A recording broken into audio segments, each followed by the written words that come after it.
afternoon. Afternoon, Madam Clerk, would you please call the roll? Yes, sir. Mr. Brennan, Present. Mr. Rickerman, Here. Mr. McDowell, Yes. Mr. Duval, Present. Mr. Vine, Here. Mr. Davis, Here. Mayor Benjamin. Here. Reverend McDowell, would you give us a word, please?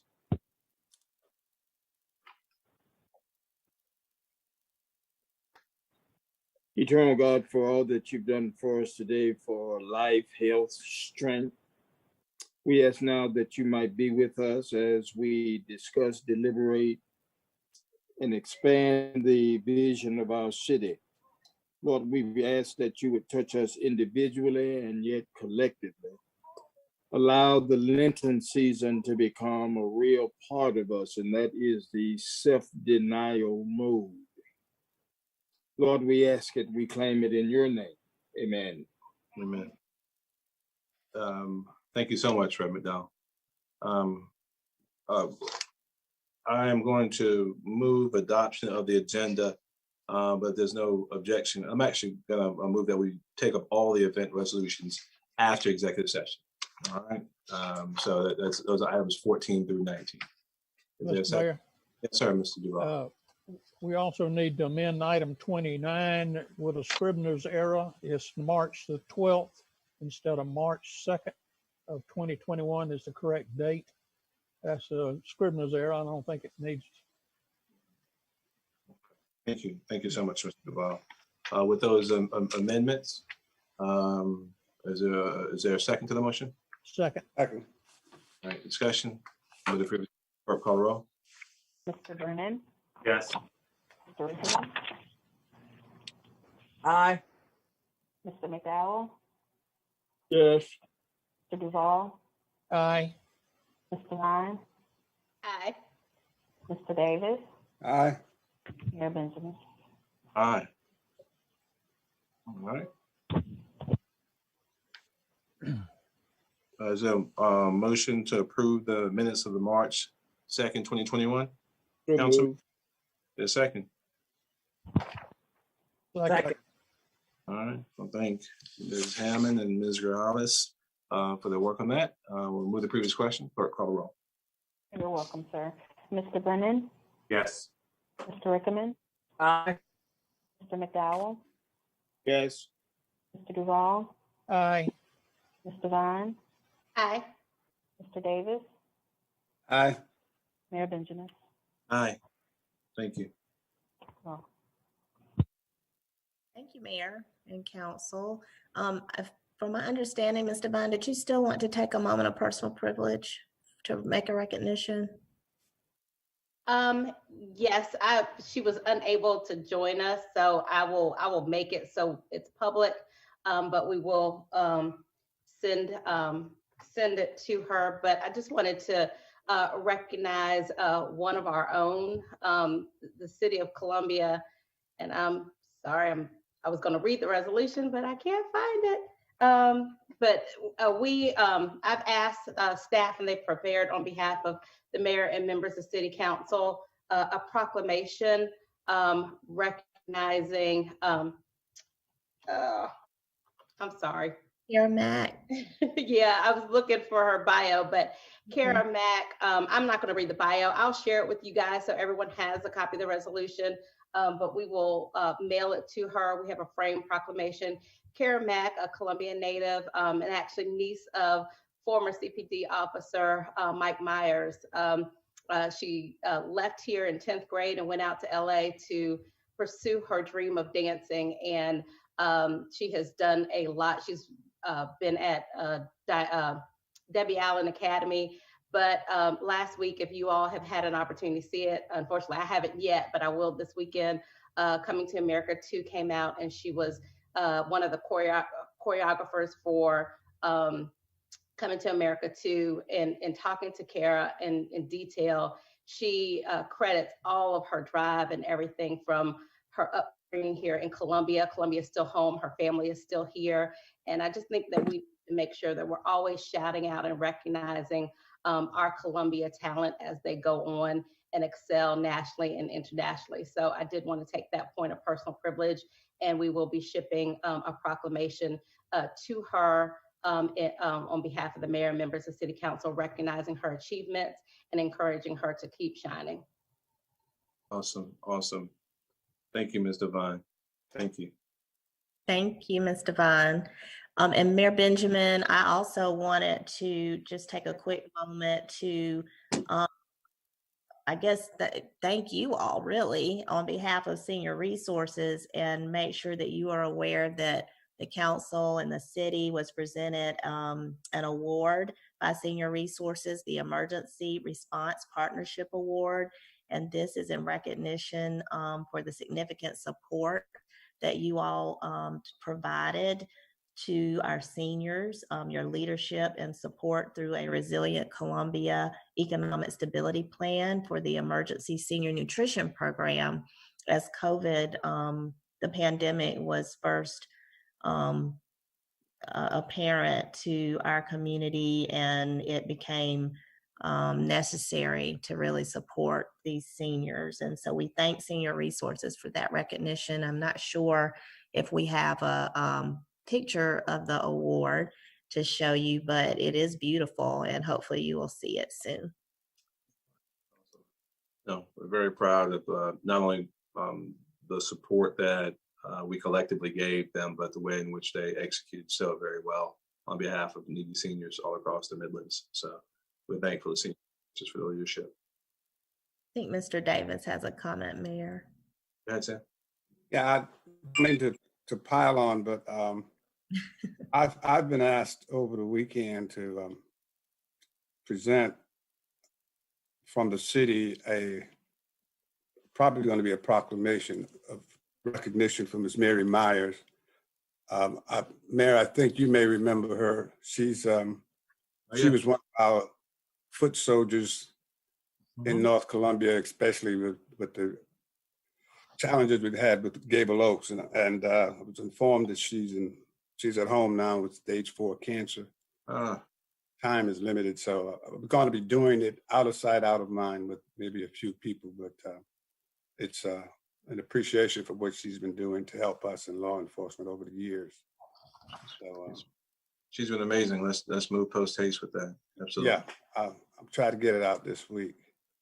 But anyway, probably won't hear about it, but that's what we'll be doing on behalf of the city. Right. Thank you, Sam. Thank you. All right. Yeah. Madam City Manager. Yes, sir. At this time, item 2 on your agenda is an emergency ordinance, ordinance number 2021-012, an emergency ordinance extending and amending certain emergency ordinances. Yep. A motion. I move adoption. There's a second. There's a second. I heard 2 motions, so I'll take one as a second. Move the previous question. I'm sorry, Daniel. I see your finger, I think. Yeah, I did. I wanted to put a second motion that we extended only for a 30-day period. Do it in 30-day increments. As we can see, if we look at the data, we've had tremendous drop. We're not out of there yet. We still need to get some vaccine and so forth. But I would prefer that we look at it in 30-day increments instead of 60-day increments at this point. Mr. Mayor, Yes, sir, Mr. Duval. I'd just like to point out that even if we extend it for the 60 days that are allowed by law, we can change that anytime the council has 4 votes to do it. So it can be a 2-week increment instead of a 30-day increment, but I would prefer that we go ahead and do the 60 days, and then if the will of the council and the data supports it, we can remove the mask ordinance. But I think it's more efficient for the staff to go ahead and do it for 60 days. And if in 2 meetings we want to change it, we can do that. We move the previous question. All right, any other debate? Yes. Now, Mr. McDowell. I'm trying to figure out what are we voting on? Are we doing a 30-day or 60-day? Mr. Rickman, was that a motion amendment Is there a second to that? The motion fails for lack of a second. So we're voting on a 60-day. I understand. We need to make sure we continue to follow the data, and I'm looking forward to the update from Harry. If things keep going in the direction we're going, and we do maintain the latitude to revisit it at any point. I think it's important to look at the mask ordinance, not something that's meant to be punitive, but something again a tool we use to continue to drive sound public health policies. But hopefully the data will put us in a position where we'll be reviewing this much sooner rather than later. But I think Mr. Duval with the previous question. Clerk call roll. Mr. Vernon, Yes. Mr. Rickman, I support it if we truly are going to look at it again in 30 days. Mr. McDowell, Yes. Mr. Duval, Aye. Mr. Vine, Aye. Mr. Davis, Aye. Mayor Benjamin. Aye. Thank you. Mr. Mayor, Yes, sir, Mr. Brennan. one question to Ms. Wilson. Could you please have staff give a summary of any mask ordinances and the timelines for surrounding counties and municipalities, just to share with council, please? Yes, sir, will do. Great. Thank you. You're welcome. This is your resource. Oh, okay, thank you, Ms. Ham. Award. All right. Thank you. Thank you. All right. So, yes, sir. Sorry, please. So go ahead, Mayor, if you have any comments to make in regards to our normal COVID update. Let's dive right in. No, we've been I think all very encouraged with the data trends we've seen, a deceleration in the number of infections, and hopefully we watch those numbers continue to tick down. We see the number of efforts to stand up vaccination that are both public and private. Mr. McDowell's been doing some work.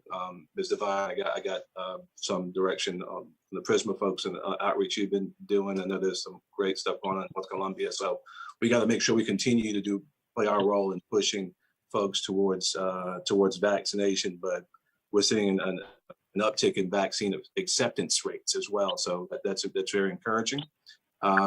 If these trends keep going in the right direction, obviously I've talked to the city manager, and I know there's been some communications internally about how we handle things as a city. Certainly the city operations at large, and certainly when and if the appropriate time may come for us to start meeting again sometime soon. And I know she's been very clear that if we do, that it does not need to be at City Hall. It probably needs to be at the Busby Street or somewhere else along those lines.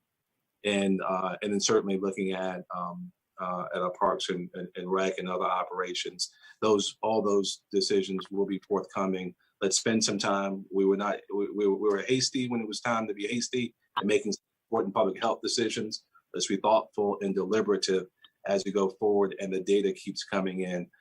We're finally seeing some of the numbers that we were looking for about a year ago, and now that we're starting to see them, and also keeping our eyes on some of the variants of the virus. Let's be thoughtful.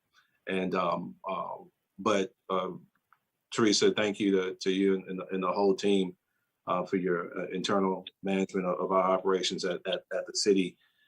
We still got some ground to cover, so let's just be thoughtful.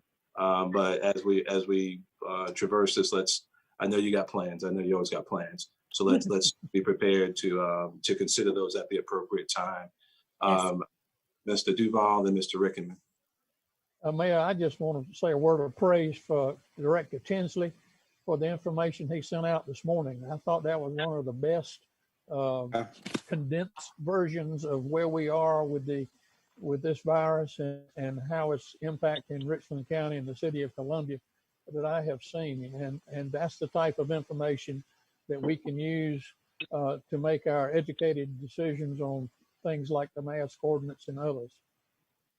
I couldn't agree more. Mr. Rickman. I was curious what our timeline is in person, because I think clearly we're in a position to do that today.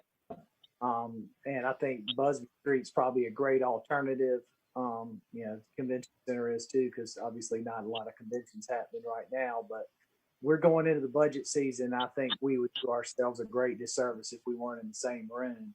And clearly, based on recent events and everything else, we all are comfortable enough to do that with the social distancing. So I'd really like us to put that on the calendar, is get a date and really get focused towards being able to do this budget together with our staff.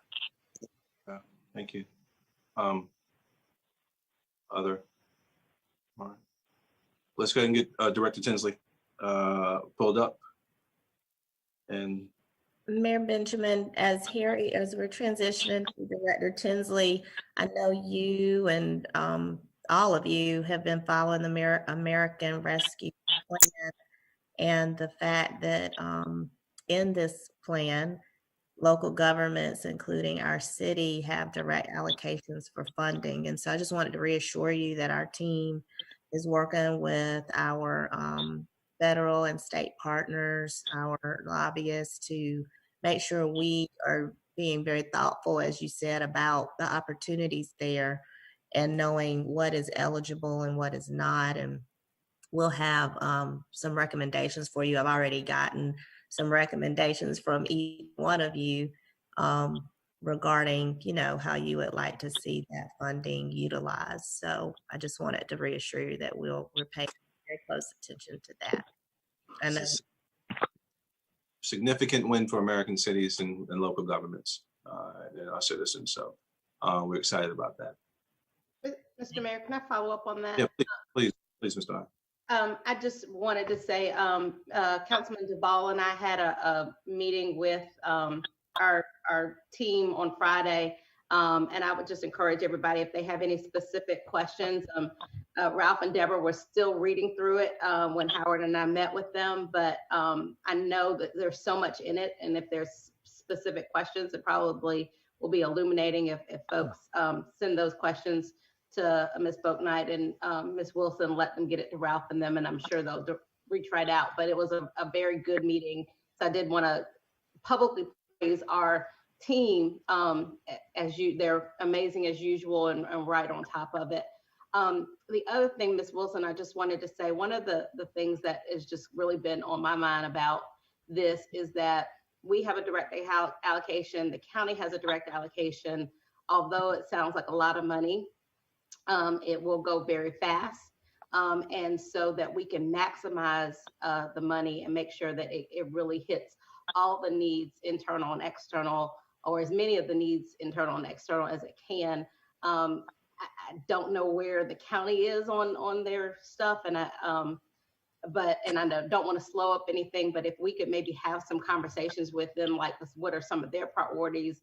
One of the things that I think Mr. Duvall pointed out, and we tend to say a lot, but their direct allocation is based on population, which includes the citizens of the city of Columbia who live in Richland County.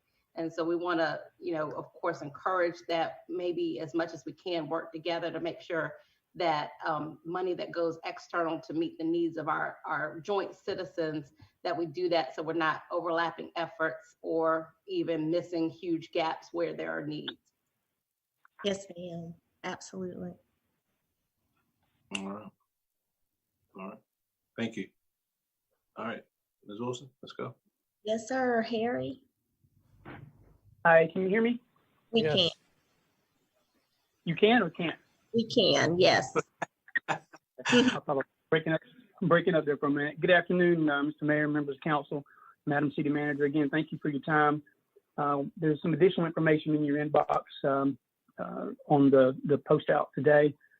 So far, worldwide, we're over 120 million global cases of COVID-19. Unfortunately, we're north of 2.6 million deaths globally due to COVID-19.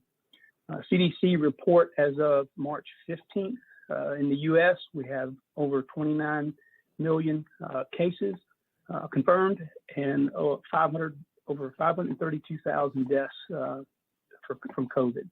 As far as today's report out numbers in our state here in South Carolina, our confirmed case count stands at 455,495. There have been over 6.3 million tests to date. And a little bit of good news is case report for today is 383, so it still continues to trend down. Our state positivity rate for that test sample was 4.8%. There were 2 new confirmed deaths at the report out today. That brings our state total of confirmed deaths of COVID-19 to 7,851. Here in Richland County, case count stands at 36,629. With 32 new cases as of the report out today, 18 probable. And our deaths stand in Richland County at 466. So over the last 14 days. What's the recovery? What's the recovery rate for Richland County? The state recovery rate is 97.4% at the last report. Okay. And the 14-day report period from March 1 to March 14th, Richland County has had 1,122 new cases. That's down from our last meeting, which was over 2,300. So now Richland County is now averaging around 80 new cases each day over that reporting cycle. For the reporting period, that same reporting period, 3 zip codes had over 100 cases, which is down, but we still have over 100. And those were 29229 with 124 cases, 29203 with 123, 29223 with 105. As of March 10th, Richland County's 14-day recent disease activity incidence rate is low. It has been downgraded at our last meeting. I believe it was at medium.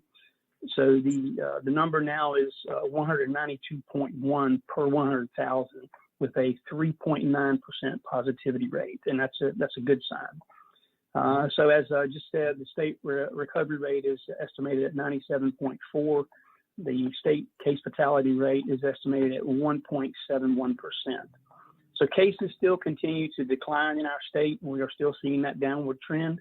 It is anticipated that those cases will continue, but will start to slowly decline and begin to plateau over the next few weeks.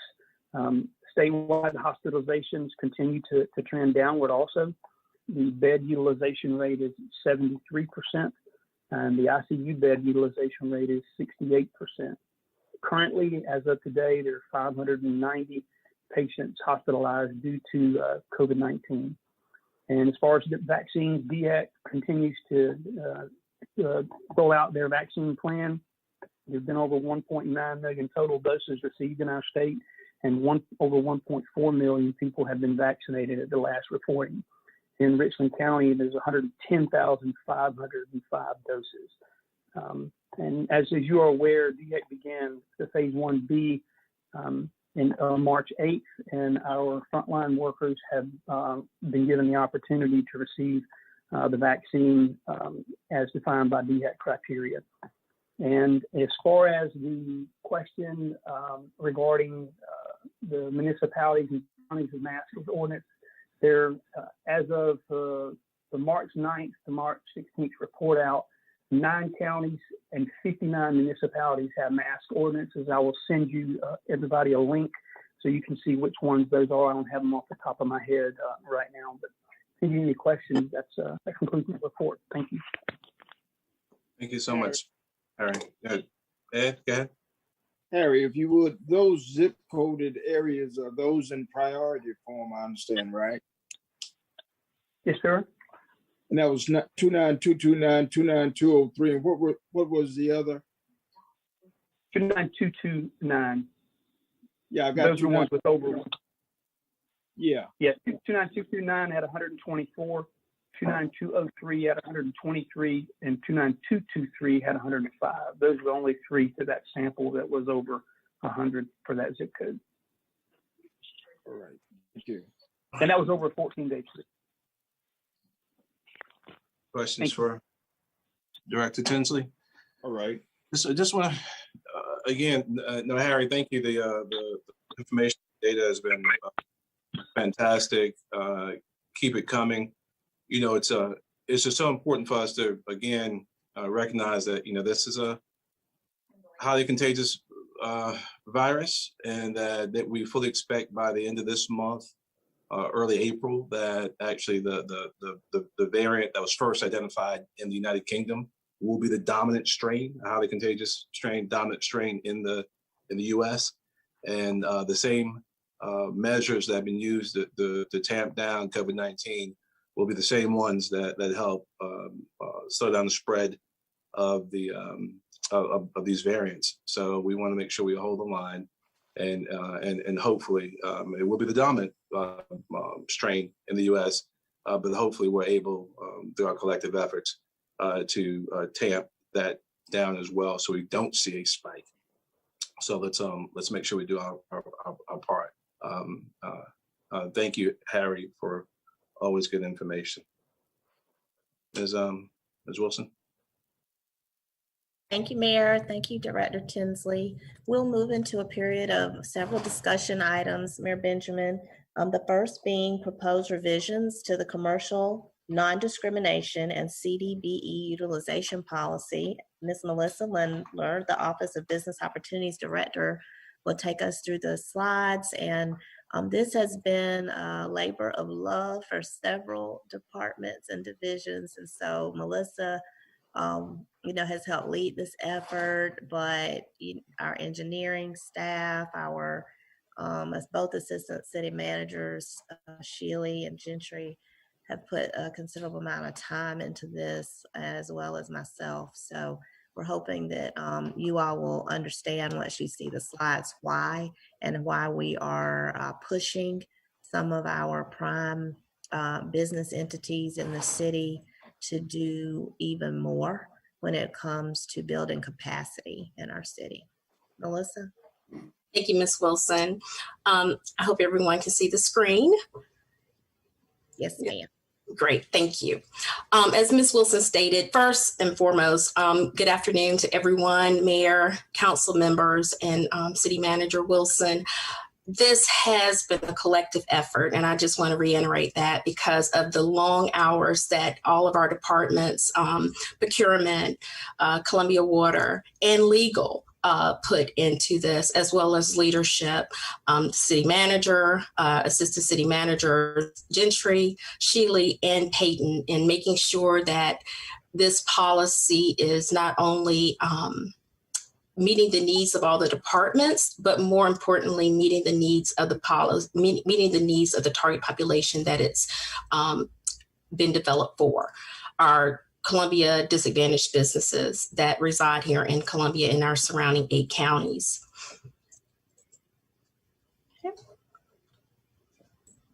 Melissa, while you're transitioning, thank you for correcting me, because I don't know how I didn't mention Palin and Sandra Wright and her team, procurement and legal, because this is definitely involved their wonderful efforts. It has. And again, Ms. Wilson, thank you for your guidance as well and your input up to the last changes that were made to this policy to strengthen it. I do want to just state that the changes and the recommendations and the extension of this policy, it is number 29, the resolution on your agenda. But this policy was it was first enacted and last revised in November of 2016. So it was initially established to make sure that our DBEs, as well as our other minority-owned businesses, have an opportunity to not only participate in our procurement process, but as a city, we established clear policy against discrimination in our city-related business. So that was the initial, purpose for this document, this policy. What we've done, one of the key revisions of this document, this policy, is adding and incorporating the non-discrimination contracting policy as developed by the Office of Procurement, Department of Procurement and Contracts, in collaboration with legal. So this actual policy, this contracting policy, extends beyond just the city-related business to look at the contractor's overall operations and to make sure that we don't have any discrimination there with someone that we have, with a business or a contractor that we're doing business with. So this is very, very important to not only the City of Columbia as a whole, but very important to our Cdbe program and their interaction, our contractors' interactions with our subcontractors, more specifically our Cdbes. The last sentence of this policy states the contractor shall incorporate the provisions of this non-discrimination and contracting policy in all subcontracts for service work. So again, I think this is not only strengthening our ability to make sure our DBEs participate in our procurement process, but also to make sure that our contractors are giving everyone an opportunity to be a part of the contracts that they have with the City of Columbia. Some key elements of the program that have not changed is the definition of a CDBE, that still you have to have a business within one of our 8 combined statistical areas, and that is Richland County, Lexington County, Calhoun County, Kershaw County, Newberry, Orangeburg, Fairfield, and Saluda. I always leave out a Saluda, I'm not sure why, or Fairfield, but those are the 8 counties. So that has not changed. And they have to be a certified DBE through one of our accredited certifying agencies that we work with. The definition of socially and or economically disadvantaged individuals, that hasn't changed. The definition of socially and or economically disadvantaged business, that has not changed. The authority of the city manager to determine the CDB participation on any prime contract estimated at $200,000 or more, that has not changed. And our city efforts to ensure that CDBEs have equitable opportunities to compete for contracts and subcontracts, and the role of the GFE committee. So we still have a good faith efforts committee component here, but what you're going to hear throughout this presentation is not only the importance of this committee, but how we, between the Office of Legal Office and Procurement and OBO, we've tried to develop more of a phased approach in working with our CDB policy in an effort to actually strengthen our policy as a whole. So the meeting the good faith efforts, again, this is probably the key changes of this policy. It's one that we hope will strengthen our policy, but also hold our contractors more accountable and make sure that they're actually taking an active role in trying to make sure they're reaching out to our DBE community, our Cdbe, Columbia Disadvantaged Business Enterprise, as well as our DBE community, our Disadvantaged Business Enterprise that are certified through accredited agencies. So this is one change, the maintenance of the GFE documentation and records for each CDB project that they participate in for a minimum of 3 years. And that will make more sense to you as I go through the presentation. The inclusion of more of digital or print advertisements in meeting the CDBE utilization goal placed on projects. This is important because we wanted to update our good faith efforts documentation and good faith efforts work that the contractors do to be more reflective of the now in terms of digital access, online marketing tools that they can use, social media, to make it a little bit easier for them to not only reach possible DBEs, but also to simplify the process and reduce the cost of some outreach efforts that some of our contractors are having to incur. The introduction of a tiered approach to meet or exceed the CDBE utilization goal placed on the project. This is new. This was done in an effort to, again, expand the pool of both CDBEs and DBEs that a contractor can actually utilize in meeting the goal. So the first tier would be the utilization of CDBEs within the Columbia, Orangeburg, Newberry combined statistical area. If they can't meet it through that tier, then they would be able to move to tier 2, which is the utilization of certified DBEs within the Columbia Orangeburg Newberry CSA. And the third tier would be the utilization of certified DBEs within the state of South Carolina. The second tier, we're hoping that it would actually be a way for us to increase our pool of DBEs as well. If they're not certified as Columbia Disadvantaged Business Enterprise, but they're located within the combined statistical areas, our eight counties combined statistical area, then we can actually help them become a CDBE within the city of Columbia. And then the audit of GFE paperwork at any time for those offerers that repeatedly fail to meet the specified CDBE utilization goal placed on a project, they will be audited. This is a part of the CDBE procurement process.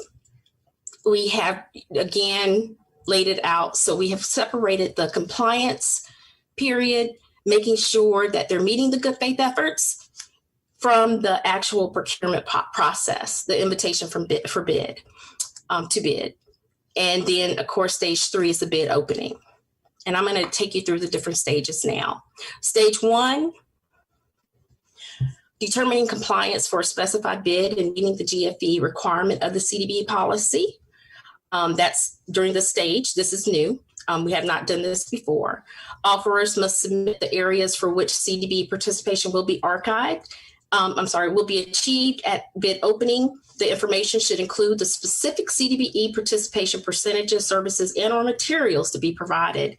And this is something, again, that's new, but as part of the CSP process, they must include a letter of CDB commitment as part of their CSP package to the Department of Procurements and Contracts. To talk a little bit about what this letter of CDBE commitment will entail, it must list whether the offerer will meet or exceed the CDBE project goal at bid opening.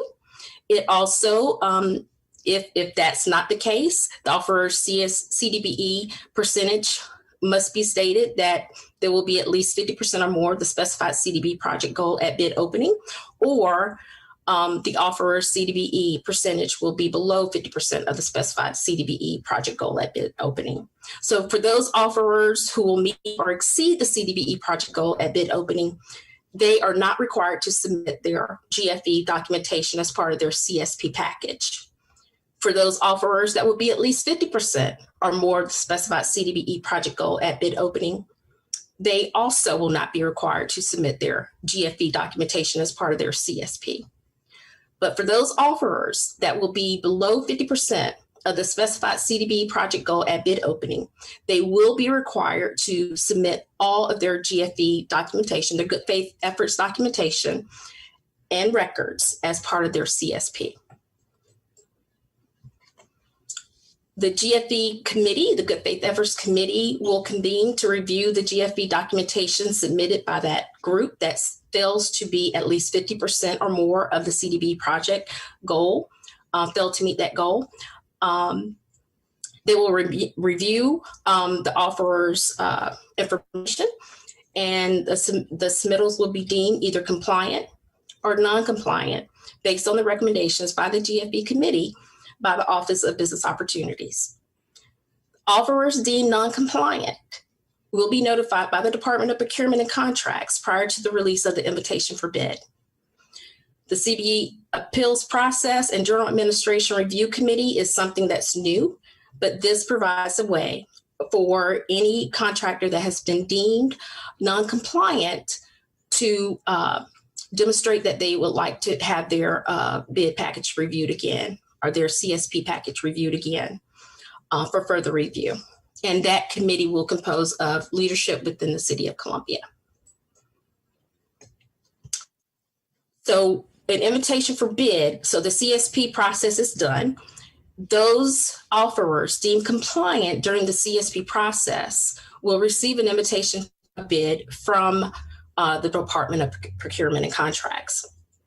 The CDBE percentages reflected in the final bid submittals must match or exceed the previous percentage certified in the letter of CDB commitment submitted during the CSP by offerer prior to the bid opening. If the percentage contained in the bid submitted during the bid opening is less than the percentage contained in the letter, the bidder will be found non-responsive by the Department of Procurements and Contracts. So this is a way for us not only to hold them accountable to whatever percentage that they stated that they were going to meet during bid opening during the first stage, the CSP stage. It has to be maintained here. They can use different DBEs and CDBEs in meeting that goal, but the percentage cannot change. Written documentation of the offeror's commitment to use the CDBEs, DBEs listed at the stated stated participation percentages. And also, this is new, written confirmation of participation from each CDBE, DBE subcontractor listed at the stated percentages. So this also allows the CDBEs and DBEs to be more inclusive or more a part of this process, this whole procurement process, to not only know that their bid or that they're going to be participating in the project, but also so that we are aware of their participation. What we found was that in our previous CDB policy, our CDBs, DBEs that had submitted quotes to the contractors, they were not aware that their quotes were part of the bid package that was being submitted to the City of Columbia. So this, by us making sure that they have a written confirmation of their participation that's submitted with this with the bid package, they now know that they're being included, but they also know what percentage of the project that they are being included at. List of all subcontractors, including CDBs, DBE subcontractors that will be utilized on the project. Specific participation percentages, services, and or materials to be provided by each subcontractor. This is part of their BIR form. So of course, stage 3, once the bid opening has taken place, it's the award of the bid. It's the next stage. One additional rule in the extension of this policy is that we've added the city manager's right to review and or remove programmatic provisions should it be found to be in the best interest of the city. This was not part of the initial policy, but it is here because we know that things are changing. This is new. And a lot of the changes that we're providing, we're trying to strengthen the policy, but of course there may be periods of adjustment that may be needed. So this gives her that authority to make those adjustments as she deems necessary. Another piece of this is removing the 4-year review and making sure that this policy is in place unless rescinded by council, period. So it doesn't put a timeline or time frame for how long this policy is in place. So that has also been part of what we have decided to take out of this policy, that 4-year review period.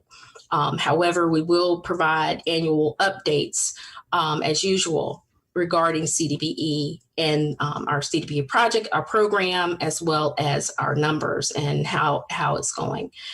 That's something that is not new. That's something that's already in the policy.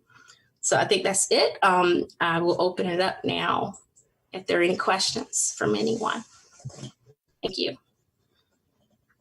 Any questions for Ms. Lindler? Could we Mr. ask Duval. Melissa to do that again and leave out all the acronyms? I tried to make sure I mentioned the acronyms before I said them, but keep in mind, DBE is the Disadvantaged Business Enterprise. And I've been here now over 3 years and I'm still, trying to get used to the acronyms. But ACM, Assistant City Manager, all those things. So I do appreciate the opportunity to present this to everyone today. Again, it was a collaborative effort on behalf of so many departments and leadership as well, because we really want it to work. We think the timing is right. We think it's needed, but we think it's a great program. And one thing to keep in mind, when the disparity study consultants are finally on board, this certainly will be one of the programs that they will look at and make recommendations for. So this is not by any means probably final. It probably is a good start based on what other recommendations that they may have when the disparity study is completed that they may want to make with this policy.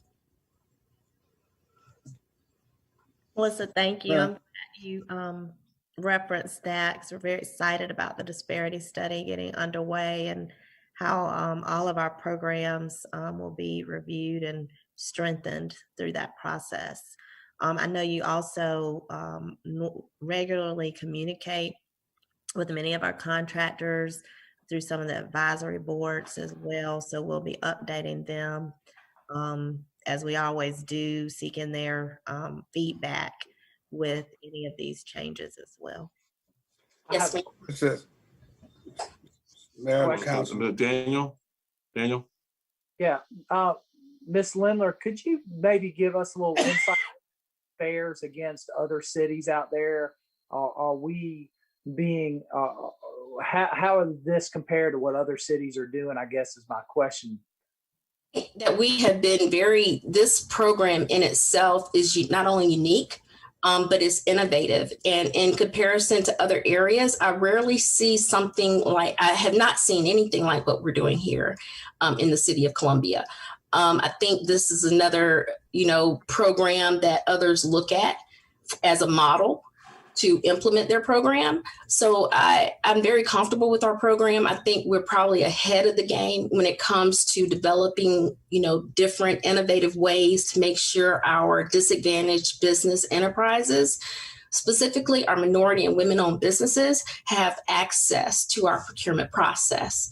So I think we're unique. I think we're ahead of the game. And again, I think this is just one way for the city of Columbia to, again, connect with our minority and women-owned businesses. So I think yes, sir. One follow-up. So as the disparity studies, do you know what the timeline on all of this, where because obviously they'll take this into consideration. So how is this going to coordinate with that? And when do you think this will be something that'll be more crafted for policy? Yes, sir. When we did have a conversation with the prospective consultant about, this policy specifically. And what they want to do is actually they want to have a chance to look at all of our data and do their research and have their meetings and outreach with our community before they make any solid recommendations. So the study may be from 18 to 24 months. It just depends on how much time they're going to need. They may try to expedite it if once they get in and they see that they can do that. But that disparity study is going to be based on a number of things that they have to look at. And that one thing is the availability of data and the data that we have on hand. And if there's additional data that maybe we don't have on hand, they may have to actually manually pull that data. So all that is time consuming, but hopefully, once it's in place, the committee, the disparity study consultant, and I'm very sure the one, that we may be using is very capable of doing it and even expediting it, but not expediting it to the point where it may discredit any of the findings or the information and the research may be at some point not usable to us. So they're going to take their time and make sure the information is right and make sure we have all the data in place. They're going to look at our program, compare it to their findings, and see what recommendations can be made. So it depends on the disparity study consultant when this actually, or when the research and the analysis has been complete, when they start to reflect on our program. But I think this is a good start. And keep in mind, if we need to make the necessary adjustments, as we always do, we can do that. And they hopefully will be on board soon. So some of those adjustments, maybe they can help us with initially without giving us too much information. Great. Thank you. Thank you, sir. Thank you. Mayor. Other questions, Mr. Davis? But I think this is that there's more clarity in the intent of the program than we've had moving forward. One of the things that I'm constantly confronted about is, I guess the term is opportunity. And I know over the years, one of the challenges or responses have been that for the kinds of contracts we put on the street, locally, the response has been that we can't find entities with the necessary skills. So I'm always trying to see where there's a educational component, either through the city or in conjunction with some other entities that would provide opportunities for people who are wanting to go into the water and sewer business, as an example. Where do they get the training if they're not an apprentice somewhere? Are we looking at that? Yes, sir, we are. Actually, Columbia Water, as you know, we work very closely with Clint and his team, Dana, Joey, and all of them to look at ways, not only ways that we can have more access points for our disadvantaged businesses to just enter the arena of water and sewer. So that is something that Clint and I and also some other possible consultants are looking at. Last year, we did a contractor readiness program, and that's something that we may, actually extend upon later this year. But we're looking at trying to do some other innovative things to providing more hands-on experience through an apprenticeship program. So we're looking at opportunities not only with our Cdbes, but also even with our NPP program to bring in more minority vendors and to talk a little bit about the pool. This is also giving them that tiered approach, that 3-tiered approach is giving them different ways to increase their outreach and to make sure they're not only just looking within the city of Columbia, but they're looking at not only our Cdbes within our 8-county CSA, but that they're looking at DBEs within our 8-county CSA. And then if they still can't get there, we're also giving them an opportunity, first local, of course, but we're giving them an opportunity to look within the state. Mm-hmm. But again, for DBEs, but again, keep in mind, and this is something that we're making sure is solid in our guidelines, that they have taken the necessary steps to get to that point. So they're going to have to be able to demonstrate that first they looked at Cdbes within the county, within our 8-county CSA, and then tier 2 and then tier 3. So this is going to be a way to increase the pool for them, which also makes it harder for them to say that they can't find anyone to meet this.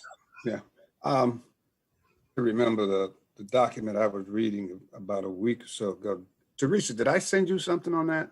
Yes, sir, you did. Okay, I think, I'm sorry. Yes, sir, Clint and I have been reviewing that. Okay, I think that's, it's not an end all, not necessarily the most appropriate model, but I think some of the elements in there in terms of how you build that skills pool locally is a way to look at and consider or see it can be modified to meet our needs. So I'm looking forward to that. But this is a pretty good roadmap, and I think that's one other approach that could help us to assess what our skills pool is in our service area. Yes, sir. And also working with our technical schools as well. Right. There's a construction program at Denmark that we're looking at too. So, not only looking at the area that we're the water and sewer industry period, but just, areas where our minority and women have less representation in. And those are some things that we would like to make sure that we're addressing. Okay, sure. Mr. Mayor. Thanks. Yes, Mr. McDowell. Report. Mr. Mayor. Yes, sir, Mr. McDowell. Thank you. Ms. Lindler, let me just say a word of thanks to you for this report. One of the things that I would ask, just personally, if I could just get a hard copy of what your presentation. The second thing, of course, for those who are listening, the various acronyms. Folk need to know what that means to them and what that means to the program itself. The thing that I think that I probably like most about what you the program, of course, is that the inclusivity piece and the collaborative piece. Most impressive, and I think it would really do those persons who are listening, giving them an opportunity to know what all the acronyms, what they are and what they mean. Thank you very much. No, thank you, Reverend McDowell. Of course, and what we would like to do is once this is finalized is to provide Sure. some webinars about the policy updates and extend that to our 8-county area, to do some mass media, social media type of advertising to let them know not only is this something that the city of Columbia has, but you can participate in it. So a lot of people are still not aware of all the things that we have, especially when it comes to the inclusion of minority and women-owned businesses. This is the information if anyone listening would like more information about our program and how to become a CDBE, Columbia Disadvantaged Business Enterprise. They can call this number 803-545-3950. Or they can send an email to obo@columbiasc.gov, and we can get them more information about becoming a disadvantaged business enterprise, or just information in general about what other great programs the City of Columbia has to help them expand and grow their business. But thank you very much, sir. Thank you. Thank you, ma'am. Melissa, I want to say thank you as well. Our OBO has always had a reputation of being aggressive, of being innovative, being iterative. You know, we won't get everything right, but we'll never fail for lack of trying. And we've watched the office develop. I mean, Tony was aggressive. Tina worked hard to put a lot of rules in place, and just the constant process of partnership building that you guys have had over the years. I mean, the wonderful partnership with Diane Sumter and SCMBDC.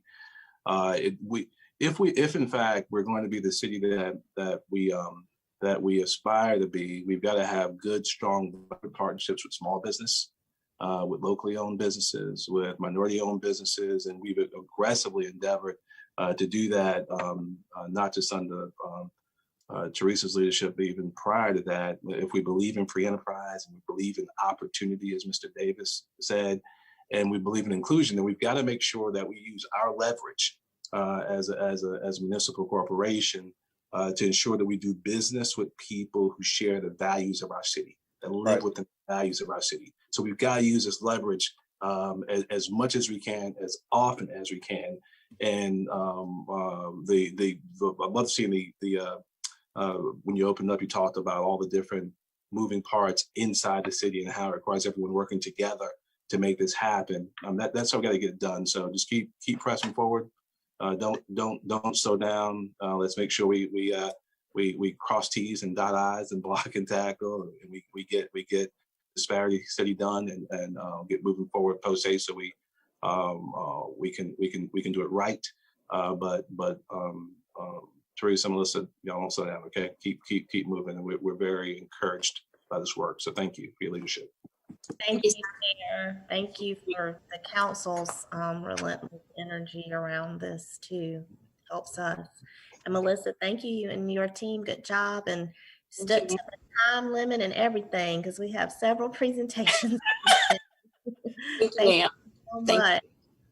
Another wonderful staff member, Miss Krista Hampton, our Director of Planning and Development Services, and Miss Rachel Bailey, our zoning administrator, to give you all an update as we move forward with proposed changes to the new zoning map, Mayor Benjamin and Council. And I know you all have also been so helpful to us with our citizens and their understanding of these changes, and we thank you for that. And I know Krista and Rachel will give you a little timeline, so everybody's clear on where we're going from here. Most certainly. Good afternoon, City Council and City Manager. Yes, I'm here with Rachel Bailey, and we are here to move to the next step in the process of adopting the Uniform Development Ordinance and the associated new zoning map. So what I'll go through is a quick reminder of the schedule. We'll show you what the current status, and then we'll proceed with the task at hand today, which is to review with you proposed changes to the draft zoning map.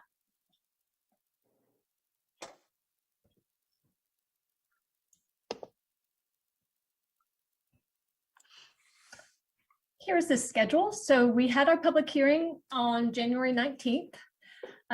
Today we are reviewing in a discussion format proposed changes. And later on today, you will have an ordinance to amend the effective date of the ordinance and the map to August 30th. On April 6th, we will bring back to you a first reading of the entire new zoning map. So that is what you had a public hearing on January 19th.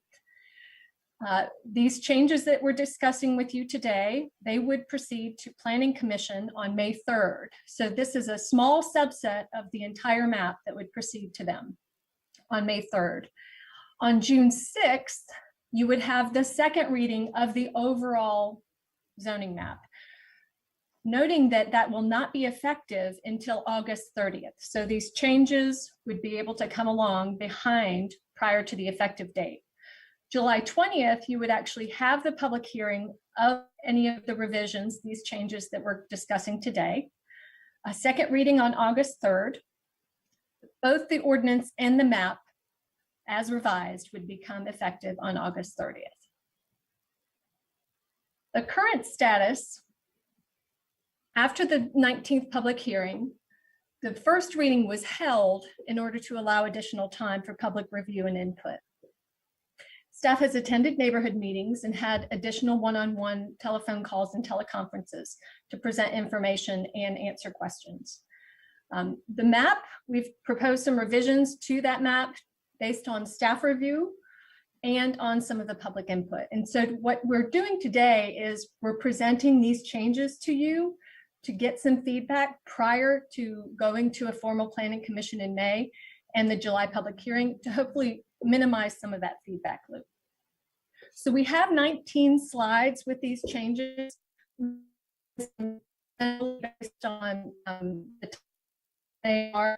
And I'm going to go through them briefly, but if any council member wants to stop for additional information, or if at the end you want to go back, we're happy to do so. Just a reminder of our basic zoning districts. We have residential, mixed use, institutional, and industrial.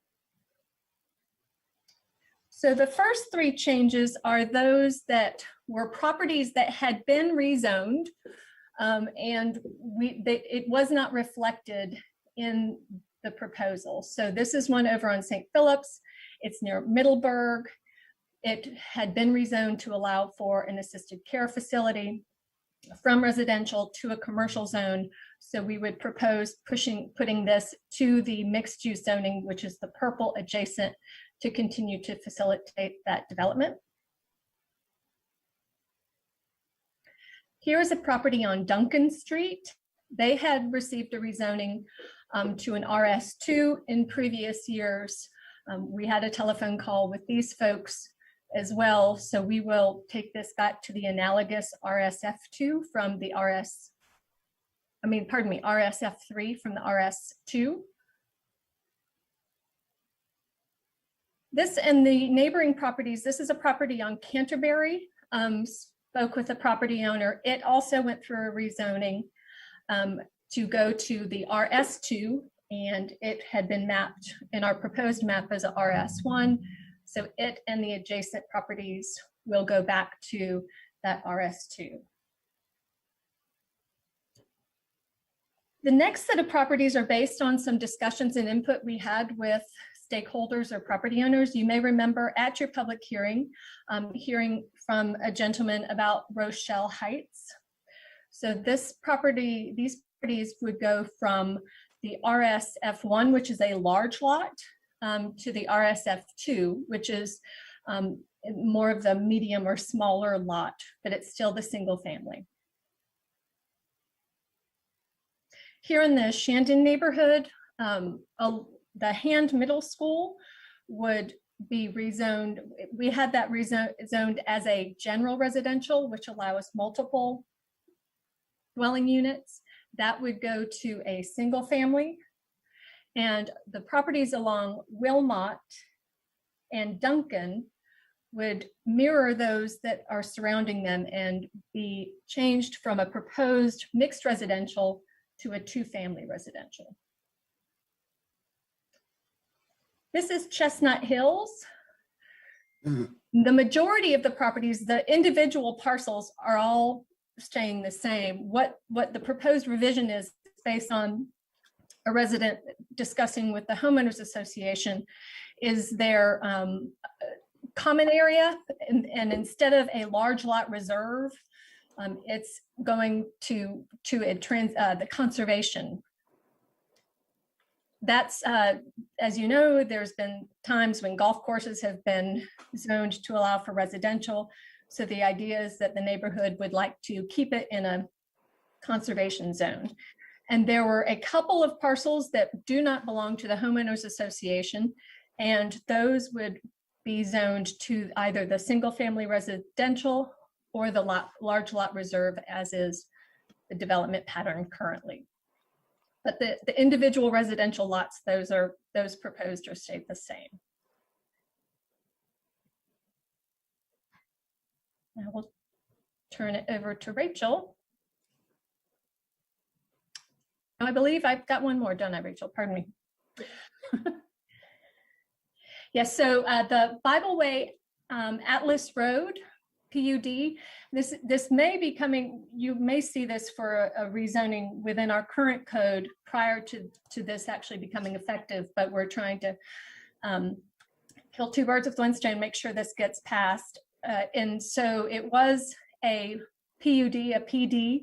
We are requesting that that be changed to reflect the development patterns they are looking for right now, which is a mixed residential, and then along Bluff Road to go to a commercial zone.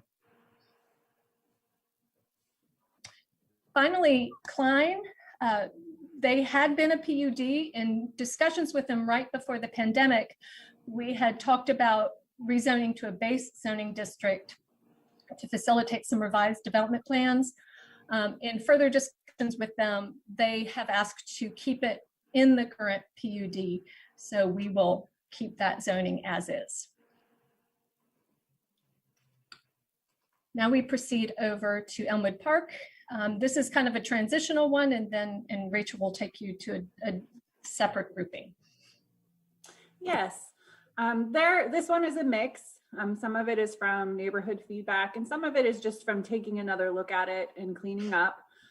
So instead of having the mixed use or the MU2 right around Park Street going into the residential, we've lessened that to MU1.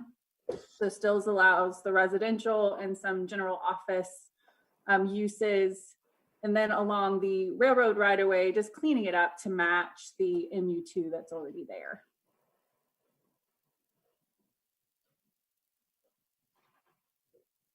This is the Gregg Park neighborhood over off of Forest Drive. So it's currently in a planned unit development. It's a single use PUD. So we had rezoned it to be mixed residential just based on some of the lot sizes out there. After some neighborhood feedback, it just made more sense to make it a single family district. So we are changing it over to the RSF1.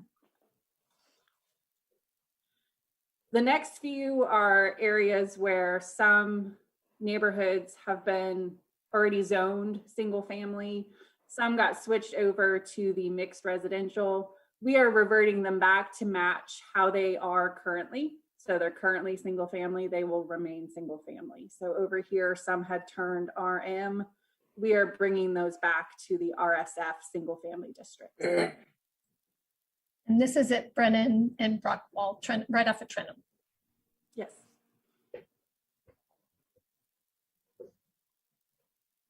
So this is over in the Shirley and Bratton area. And again, it's the same. These blocks were turned into RM1. They will go back to the single family districts that they currently are. So they will go back to single family and remain as is. And this is the Adger and Devereaux area and some on Maiden Lane as well. Again, they were zoned RM, the mixed residential. They will go back to the single family that they currently are zoned. And these are some that were just mapping errors. So we pulled in a parcel by accident. This is the zoo.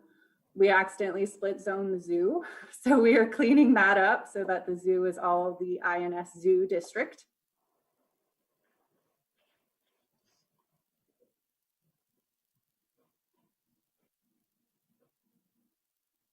And this is over off of Montague Road.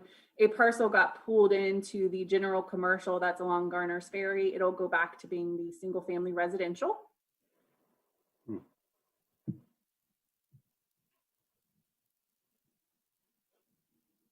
And this parcel is currently split zone. This is the Rosewood Church property at Rosewood and Sloan.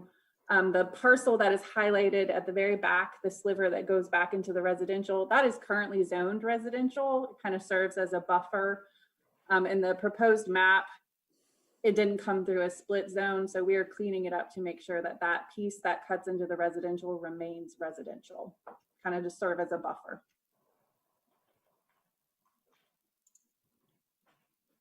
And this is a parcel off of Fairfield Road. It got pulled into residential. It is a commercial use. It'll go back to being the commercial that it currently is. We'll go from RSF to CAC.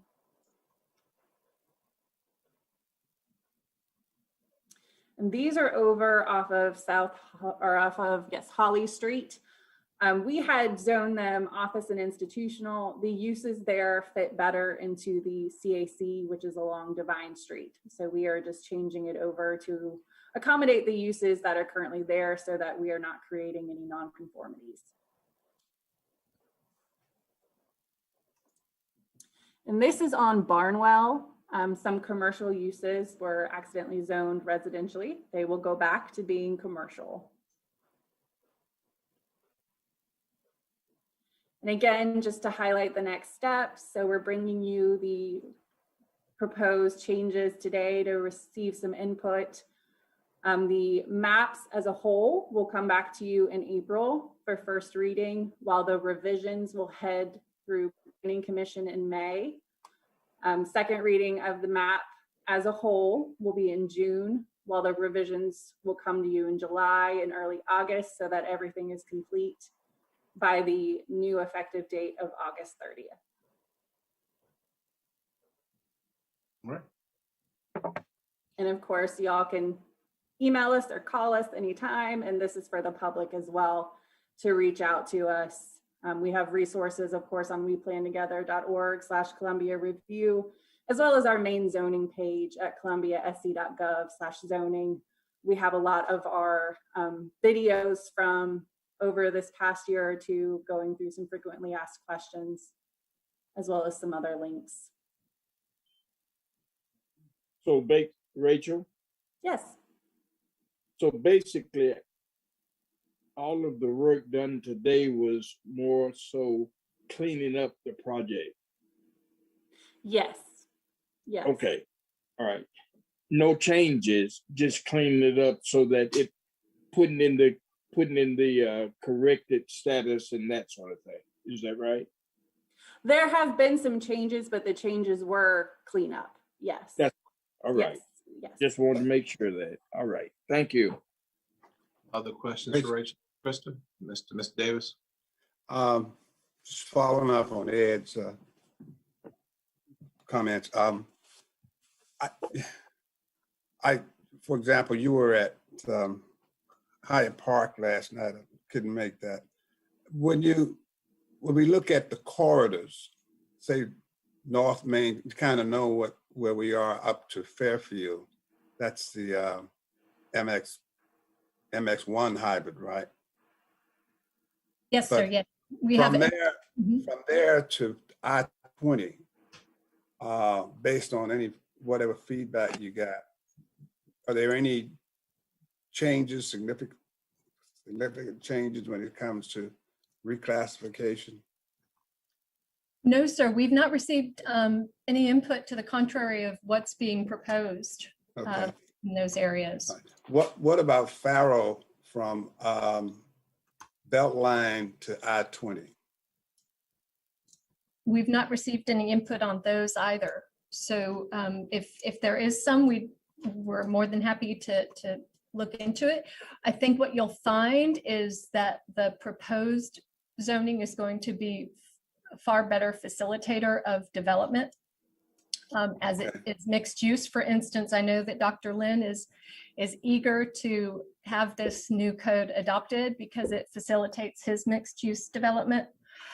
So you'll have some additional entitlements that are available. Okay, so unless there's any significant changes, then once this is adopted, we'd have to kind of go with consider requests as they come in. Yes, sir. So we fully anticipate, and just as was for the previous matter you discussed, Right. that it will be an iterative process, that we will identify areas that we need to change. So we may be bringing those to you quarterly or biannually for a while, both in the text and in the map.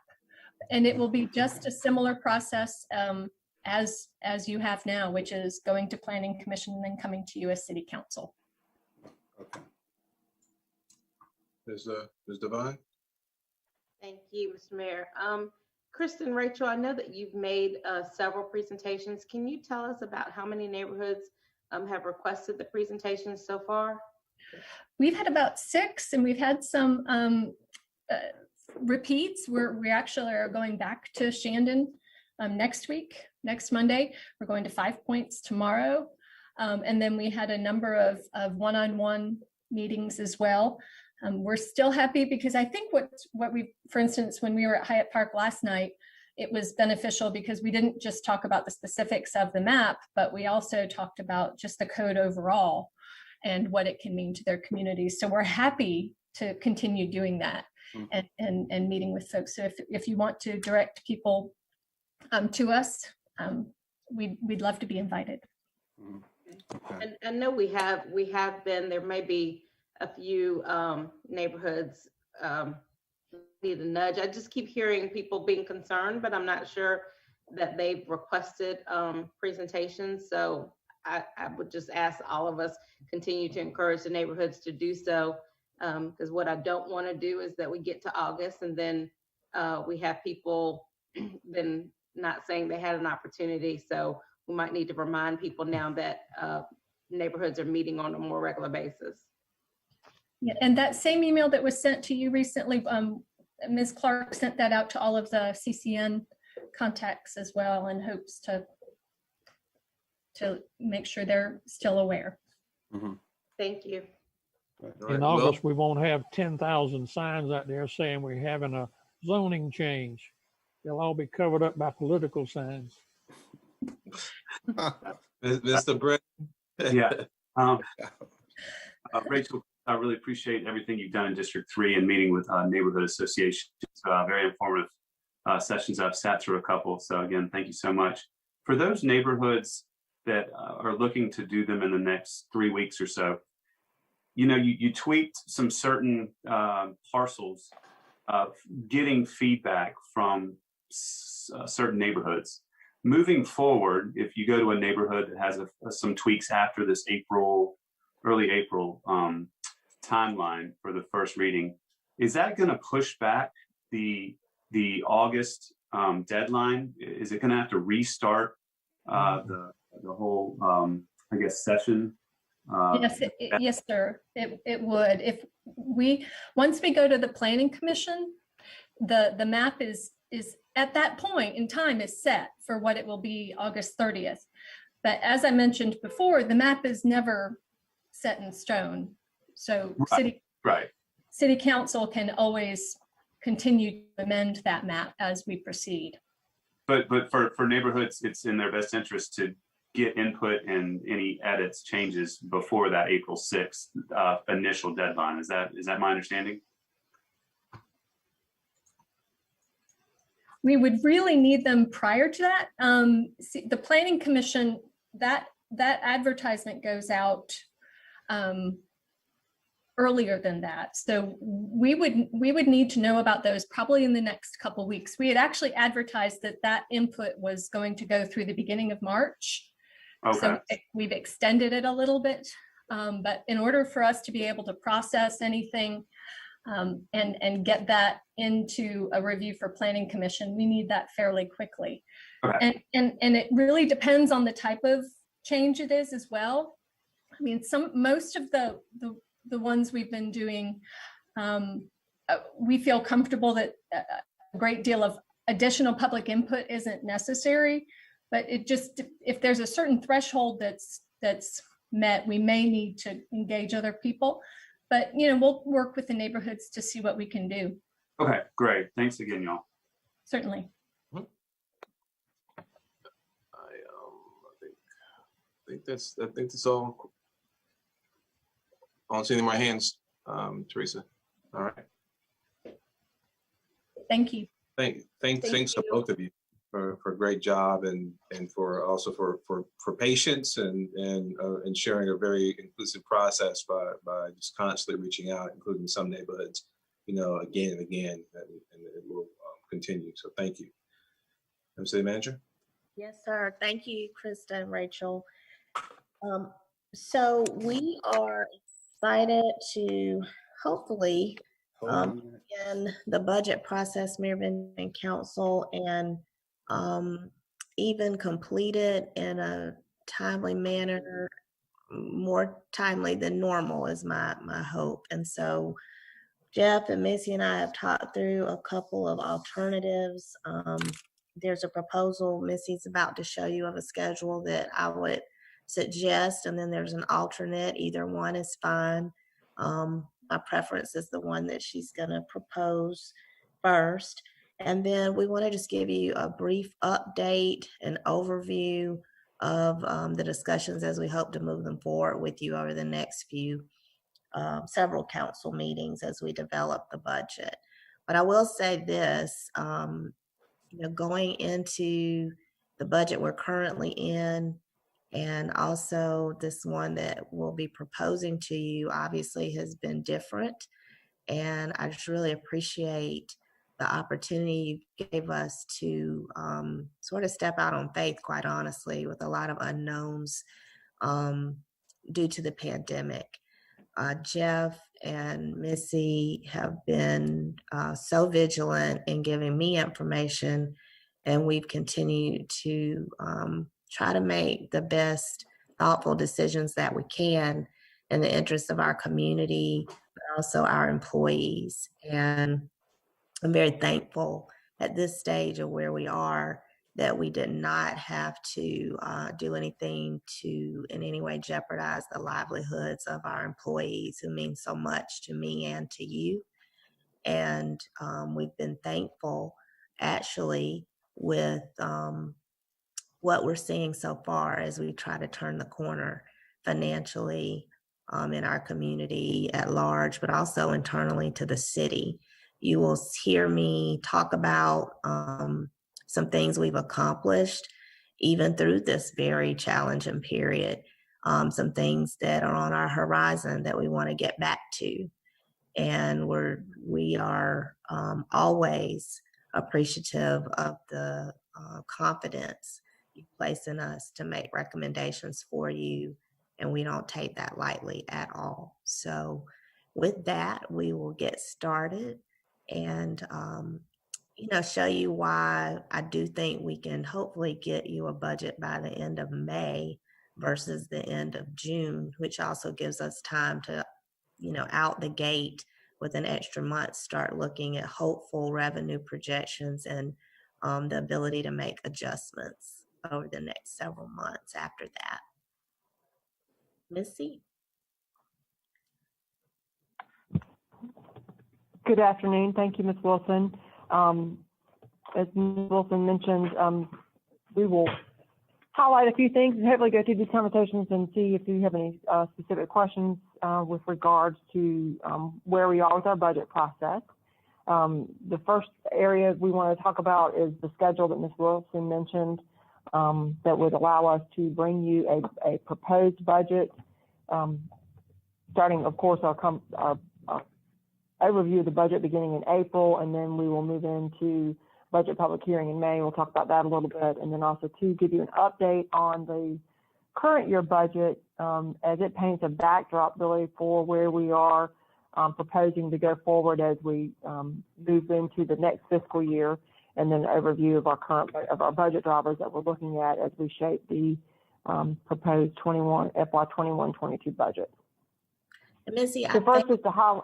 Missy, I'm sorry, Okay. I'm bringing council's attention the information that was sent to them through their normal package. So hopefully they have it. Erica can send the memos, and there are 2 memos, one from Missy, one from Jeff, that I want to make sure you pay special attention to. But Missy will pretty much cover that here through this presentation. Yes, that's right. Thank you very much, Ms. Wilson. I appreciate you mentioning so we follow along presentation. It's pretty much covered in the memo as well. So the schedule calls for us to bring you the budget starting April 6th and April 20th and bringing you different funds for discussion.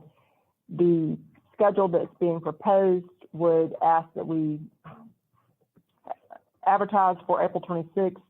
That would put us in a May 11th for public hearing and first reading. It would require a special called meeting in order to meet that schedule. And then that would put us for May 18th for second reading and final adoption. Of course, the new fiscal year starts July 1st with budget implementation. We obviously have a few weeks still for these discussions. So, but if the alternative schedule would put us back on our regular with the budget public hearing on the May 18th agenda, and then second reading would be June the 1st.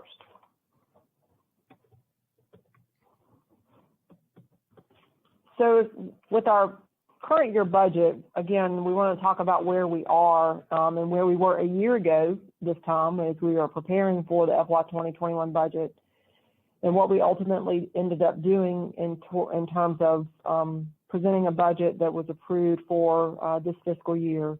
Last year this time we had a lot of unknowns as the pandemic was really starting to unfold. And while we had a lot of information that we didn't have a year ago, there's still many unknowns and some areas of uncertainty. The budget that we're in now, it was based on FY 18-19 actuals. That was the most current year of information that we had available to us. So the most departments' budgets were based on those actuals. We focused on continuing our operations, as what Ms. Wilson has outlined. We continue to provide services and trying to do those, of course, in an excellent day-to-day service to our community. We also wanted to make sure we were meeting our financial obligations, meaning our debt service and our other financial commitments. So those were the areas that really shaped our budget that we're in. Of course, we had no rate increases, no property tax increases, no water and sewer rate increases, and paused a stormwater increase. Just to give an example of certain things that we suspended as we adopted the budget, we had to suspend various programs to include our citywide security camera upgrades, suspension of our capital replacement program, which is our mechanism for replacement of our rolling stock and our IT operations. This is really related to the general fund. And then, of course, we also suspended or decreased some of our capital projects to include our water and sewer capital projects, but also our capital outlays. Departments were asked to suspend purchasing of capital that wasn't already part of our lease schedules or other already identified funding mechanisms. We also want to talk a little bit about where we were in terms of as the budget is being developed, it's being shaped by priorities set by city council and the city manager, but also too, what goes in once those are set or as those are guiding the budget development. The revenues that we generate, the revenue projections, is what also shapes what we can afford in the coming budget. And we wanted to talk about those revenue streams that the city has and how COVID we anticipate would be impacting those, and give you a little bit of an update as to where we are with those projections. So starting with the general fund, some of the primary sources of revenues that we felt would have the most anticipated impacts from COVID, it was under our property tax included our local option sales tax.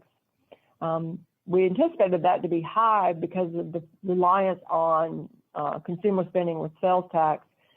So far, it has seemed to be a no or a low impact, which means that that translates to hopefully no need to change the rebate that our property is on our property tax bills. And so far that is looking good. Those collections come in monthly. And depending upon how the coming next few months go, we don't anticipate that to change from where we are today, especially as things open back up. Real estate or real property, so far the impact has been low and unknown, low to unknown. Again, those are collected annually. We received those revenues primarily in our second quarter. We're so far, again, making budget there. Property taxes on personal, which would be vehicles, again, looking at those be more moderate as we look at where our consumer spending would be. Those are coming monthly so far. They're tracking with that initial projections. Business license we anticipated to be high, especially since business licenses that will be coming in this coming April are based on revenues that the businesses generated during 2020. We don't know yet how we are doing on business licenses, but that also includes our franchise fees, which we do have some concerns about meeting budget there. So we are being very conservative and concerned about being able to meet the budget projected for business license. And then building permits actually has had no impact at this time. And in fact, we're tracking above revenues at this point in time, which is a very good sign, of course. So just sort of wrap up the general fund. Again, it's a good news, bad news. We're meeting budget on some areas, and then in some areas, we're concerned about making budget. Moving into special revenues, our hospitality tax. Of course, we anticipated the hospitality tax would be highly impacted, and that is remaining true, although we are making budget there, and we'll talk about that a little bit as we go along. Of course, an accommodations tax, and then our tourism development fee, as we continue to monitor those and see those impacting both current fiscal year and to next fiscal year. Parking fund, our parking fund is where we're seeing the most significant impact. Our garage and monthly parkers are coming in as anticipated, and the impact is moderate, but the on-street parking has been pretty heavily hit as traffic is reduced, and then also the fines are moderately impacted, but special events. The one area that's not listed on here is our water and sewer rates, and of course we are seeing some reductions with collections of our water and sewer. We'll start to watch those a little bit closer as we shift back to our normal operations with our water and sewer collections. I did highlight in a memo to everyone just to sort of demonstrate where we actually are with revenue collections. And again, general fund is on target right now to make budget projections, and we're actually through December, we're in line with where we had collected the previous year, but then the majority of the general fund's revenues come in over these next few months. So while we've collected almost 28 million through December, we still have 100 million more in collections to go. And this again is just our revenues. So we're still watching where we are in terms of total budget. So the general fund at this point looks good. Water and sewer is tracking lower than we would like. We have to see again that tick up and improve here over the next few months. Stormwater is in the same category. Parking fund, again, is the lowest of those, and then hospitality tax is also highlighted here. Again, while we are making hospitality tax budget it's important to note that the revenue projections for hospitality tax were significantly lower than prior years. So we're still tracking about $1.5 million lower than we would have collected the year before.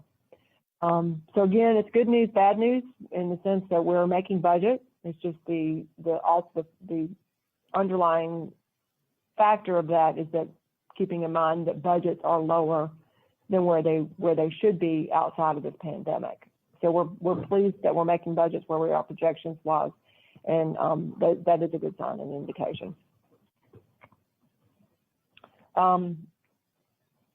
One of the things that we wanted to point out to you was where we were with regards to, let me back up, I got a little too trigger happy here with the slides. So last year in February, we had started budget discussions before we were, moving into where we are today. And we talked about various budget drivers and various discussion topics. In particular, we had been wrapping up various conversations with City Council about revenue generation, and specifically for the general fund, highlighting some of our basic services, our areas of need, and then also some priority projects and major initiatives and moving forward with those. Today, we wanted to, again, highlight where we are with those and report out, as Ms. Wilson's mentioned, some good news in terms of continuing the movement and activity on those projects, even though we've been in the pandemic. We're happy that we are able to talk about continued progress and meeting these objectives. The revenue generation that was completed, of course, last fall. Fire hydrant fees, that was approved in September of 2019. Business license enhanced enforcement is continued to be underway and is showing good progress in terms of meeting the objectives of it.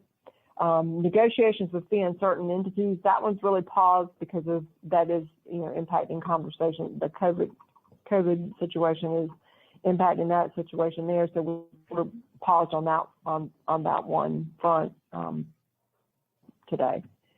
Next, in the basic services areas, internal services, we've looked here with regards to roads, which would include both our road resurfacing, our road rebuilds, and our sidewalks.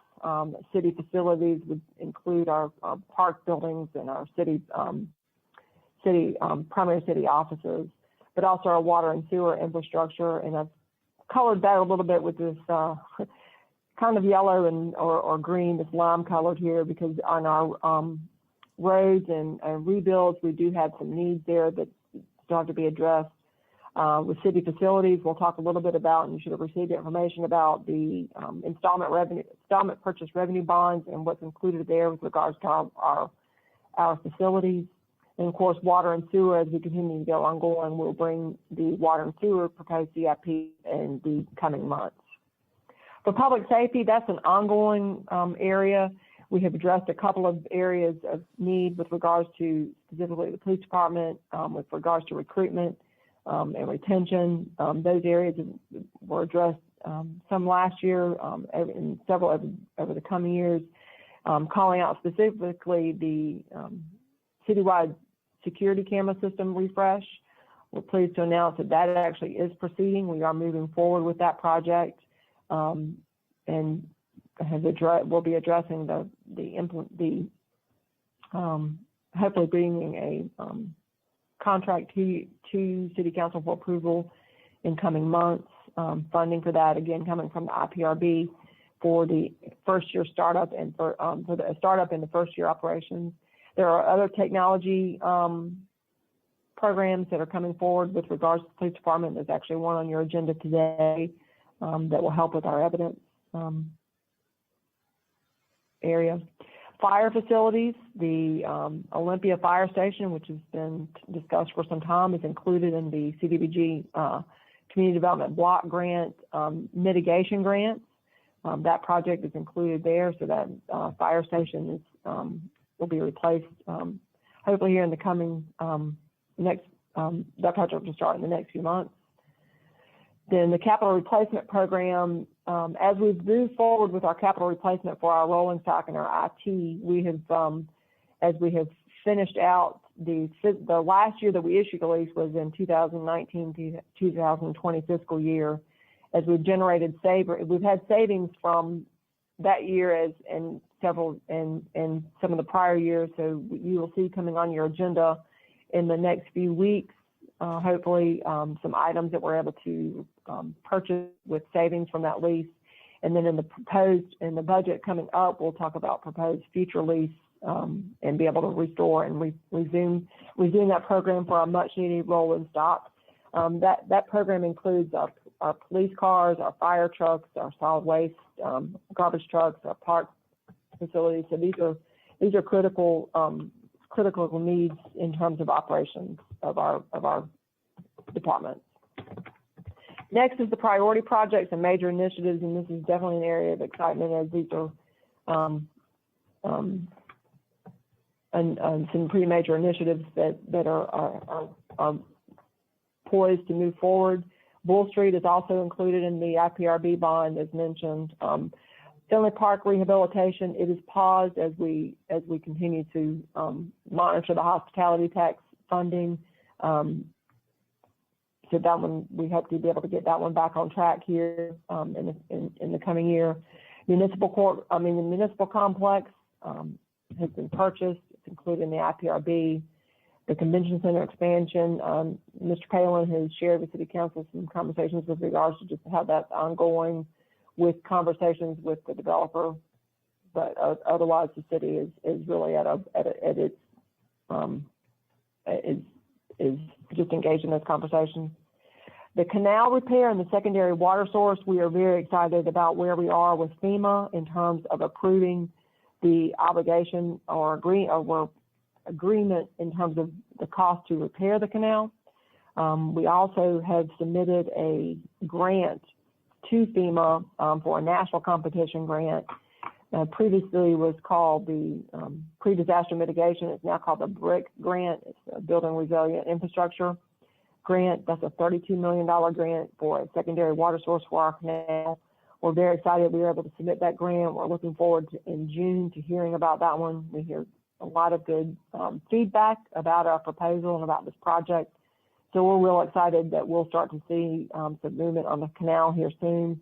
The environment, as far as the canal repair, the canal embankment repair in the FEMA project, the environmental review is what's underway, and you will see in the coming months there will be a public input session for the repairs as we move forward for the repairs.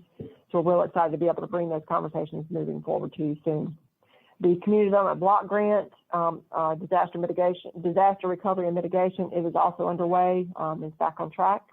And then, of course, the Emergency Operations Center upfit is near completion. There's just a few minor, or not minor, but few other details that are included in the IPRB. It is about ready for operation, so excited moving forward as well. Missy, this is just recap. Missy, I wanted to bring council's attention again to this list. It's pretty significant in that none of these items, their status is not in red. And that's the way we want to keep it. They're either in a light green or green, hopefully green is where we want to get all of them, but they're either, if they're not in green, they're in a light green or a yellow status. And you know, we're just really thankful that we can show that to you because these are the priority items and drivers of the budget prior to the pandemic starting. So we've just tried to at least, you know, keep things moving forward as best we could. And we appreciate you all's, you know, always encouragement of doing that. So thank you, Council. Teresa, that's a sign of a healthy city and region, good management and stewardship. So thank you. Thank you, sir. Thank you, Ms. Wilson. These slides here are just recapping pretty much what we were talking about with regards to our financial status. So I'll skip past there and go straight to what's driving our budget conversations for next fiscal year, the FY 21-22 budget. As we're preparing budgets, we are looking really to no changes from the current year. And in part because at this point, even though we have more information than we did a year ago, we still know we have various areas of uncertainty. Like we mentioned, the general fund's revenue streams, the majority of those revenues come in between now and June 30th. So that's still a lot of areas of uncertainty. Departments are asked to prepare their budgets using their current year request. Would point out that since that was based on fiscal year FY 18-19 actuals, that departments will be preparing budgets using actuals that will be 2 to 3 years ago. So that's going to be pretty a challenge. We know we've asked for holding of certain current service levels. We are still reviewing those budget requests in anticipation of bringing the proposed budget to you beginning in April. Ms. Wilson has expressed certainly a compressed, but our focus is on the budget process. She's asked that we make sure we identify where we have potential efficiencies from our current working arrangements and how we're able to continue to deliver services, knowing that we've been able to gain some efficiencies as we've adapted and flexed. We also want to make sure we capture those shortfalls and gaps in services so that we can make sure that they are prioritized as we identify our internal operational needs so that we can continue to provide the services to our citizens and to the public that are expected and needed. We also want to make sure that we focus on those priorities in maintaining our service delivery. We know those are important areas as we move forward in this coming year. With that being said, we know we will be monitoring our ongoing budgets as we are today. Our stance will be likely that we anticipate amending the budget again later in the year as we get more information. We did not really do that this year as information still is not really warranted that we do so. We do feel like there's some information coming forward that will likely lend that to us. And moving into that, we want to talk a little bit about some of the other factors that are shaping our budget conversations. One of which is our Recovery SC funds, which, as you all know, the city did receive or has been approved for Recovery SC funds. This is in essence a loan. We would be using it to replace lost or reduced revenues.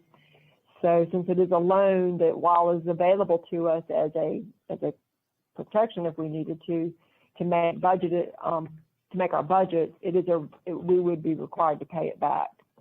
And as Ms. Wilson's mentioned, the American Rescue Plan, as we're receiving more information about the city's allocation from there, but we look to receive about $25.93 million. I don't think that's a finalized number, but I don't have any indication that will change from that. Our understanding is that we would receive half of those funds this year and another half in the following year. Those uses are primarily around responding to, but also the impacts resulting from COVID-19, and that's a pretty wide use at this point.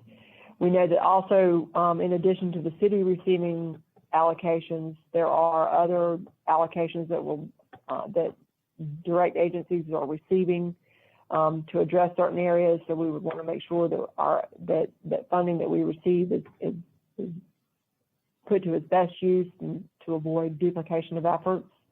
But also we want to make sure that we have a plan in terms of how those funds are going to be used, but also as we administer these funds. The city is at a pretty unprecedented level of grants right now, and so we understand what it takes to administer funds and what it takes to make sure that we're doing what we need to do to stay in compliance with those funds. So we're going to continue to seek our information in terms of whether there's any specific uses or specific functions that we're expected to perform with these funds. And then, of course, how we're going to administer these funds going forward and make sure we're compliant and using them to their best use.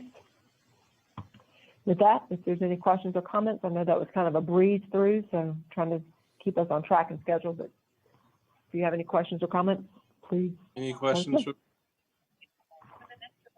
Missy. Ms. Kaufman, Yes, sir.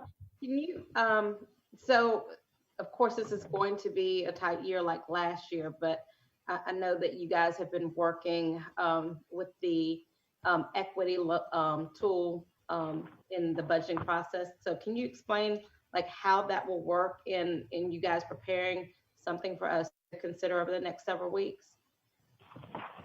I'm glad you asked that. Absolutely, yes. The city is moving forward. The city is involved with a city budgeting for equity and recovery. The approach was that we submitted an action plan, and now we have a specific goal that we will be addressing. There will be conversations coming up with city council and staff and some other stakeholders as we move forward with our action with the action plan. The project itself is just now being initiated, so it's still very early, but we will have more conversations as we move along. So I guess my question is that input going to be in the budget that you present to us this year, or is this kind of an ongoing process that we'll really see full extent in years to come? I think I would definitely say it's an ongoing process. It's meant to help shape not just a one-time issue, but also shaping us as we move along, applying an equity lens to our budgeting process and our service delivery. So it's an ongoing process. This project, the schedule really calls for us to roll this out over the next several months. So I would say it's probably going to shape more of what we look at as we move into the fiscal year. We'll have more to report out closer to the late spring, early summer.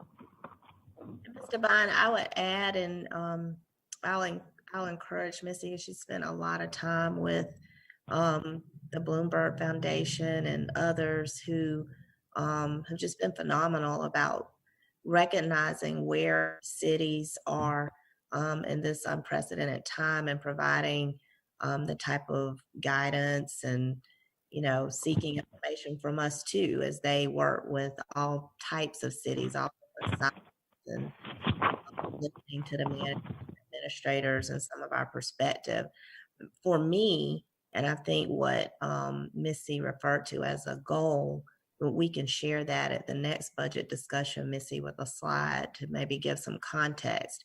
But for me, the first step is to acknowledge that the equity lens can be a tool when you are budgeting. And I think that has to happen first as a different way, or as we reimagine how we do our budgets, but get our department heads, you all, policymakers to even think about the concept of it. And so obviously the budget this year, like year turned out to be. So I would answer your question more directly to say I foresee the upcoming budget cycles probably having more meat to it when it comes to the equity lens, as we have had this year to first introduce the concept to our department heads and, establish it as a concept that we'll be utilizing in a tool. And then moving forward, I think you'll probably see it utilized even more in depth with the department heads, because this year, honestly, the budgets are very flat. And so I think conceptually it's something that Missy's working on with our staff to understand the why, and then we'll implement more of those concepts next budget cycle. Thank you. Yeah. Hello, Missy. Yes, sir. Missy, yes. Let me just ask a clarifying question. On the Olympia Fire Station, did I hear you say we were going forward with that? I couldn't whether or not it was light green or dark green. Yeah. It's green in that, yes, sir, it is included that project is included in the CDBG, our CDBG mitigation grant program. So the funding has been identified for the project. So now there will have to be, we still have to go through building design solicitations, but the project is now poised and ready to start from that perspective. Okay. Let me ask you a question. This maybe just totally out. What about firefighters' equipment? There was some conversation some months ago, perhaps a year ago, about the firefighters having the ability of the stations having the ability for firefighters to change out uniform for medical and health reasons. Was that a part of that CBG money? So that, I believe that may be referring to a program that's actually a staff position that's being proposed for that. It was suspended in the current budget because of where we were budget-wise, but I know there's conversations going forward. It's not so much equipment as much as it is a program using some staff. But the Olympia Fire Station does include equipment in that grant, if that was the specific station that you're referring to. All right, yeah. I'm sorry. I'm sorry, Reverend McDowell. I know over the years we've talked a lot about a second set of gear. That's correct.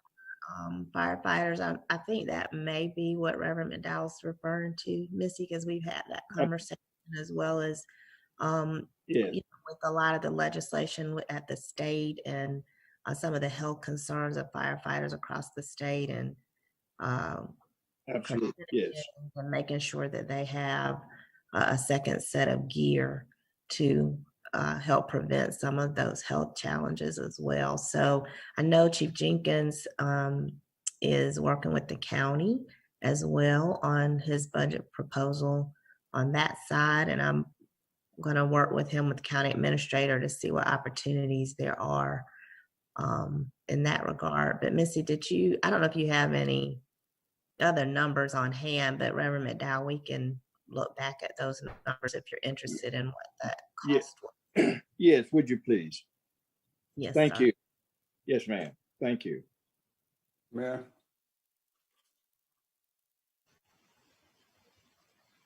All right, Mr. Duval. Thank you, Mr. Mayor. Ms. Devine mentioned a few minutes ago that she and I sat in on a Zoom call with Ralph and Deborah from Washington about the American Rescue Plan.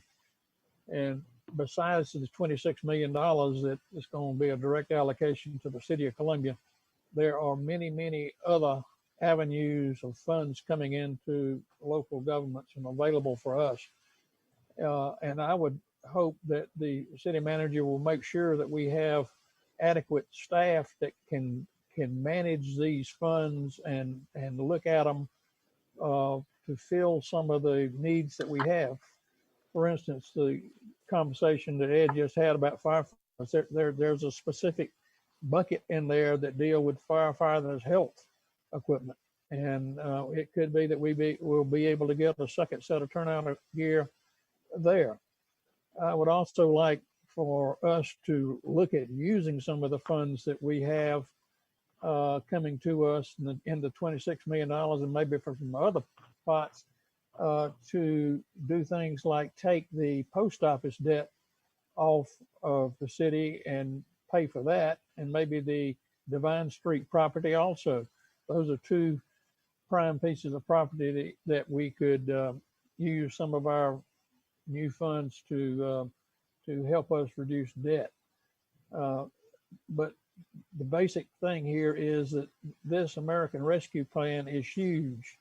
And if we have to get additional support staff in to either release Missy to do some of this work or to come in and help in other ways, we needed to have adequate staff to make sure that we look at every one of these pots of money and do everything we can to draw it down to the city of Columbia.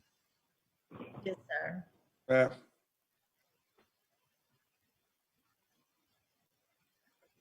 Could We agree, Mr. Duval. We can only do but so much with so many people, no matter how talented they are. So I couldn't agree more. And Missy's presentation and Mr. Duval and Ms. Devine mentioned there's significant resources for so many different priorities identified, even a few million for homelessness outside of the 27 million or so dollars. So let's make sure we're being aggressive in pursuing every single opportunity to leverage on behalf of the people of Columbia in the Midlands. I couldn't agree more. I'd be remiss, as Missy and Teresa both mentioned, the incredible work that our staff has done as lifelong learners and true professionals with Bloomberg Philanthropies and others over the last year or more, and focusing on building a truly inclusive budget process. And they have been impressive. I mean, I'm not talking about Bloomberg, I'm talking about our team. Bloomberg's been impressive, but our team has really represented us well in the various teams of public sector and private sector partners that have been involved in this process. Our folks outside of the budgeting process, but economic development, along with the chamber, Ingenuity, and the county. It's been a really good ecosystem that it's worked to bring the region much more together. But our folks showed really well in the budgeting process. So thank you all, Missy, Teresa, Jeff, and everyone for your leadership there, Jan as well. So any other questions for Missy? Teresa, go ahead. Will, you're on mute still. Yeah, Missy, real quick, the Recover SC funds, when will staff make a judgment call on whether to pursue that low interest loan? And can you tell us kind of the parameters for what those funds look like? Jeff, do you want to take that one? Jeff. Touched it even more than Missy and I have. And I think Mr. Duval's point about, we want to get our arms around the American Rescue Plan funds and present something to you all that may change the approach as far as even utilizing the Recover SC fund, Mr. Brennan, but I'll look about that.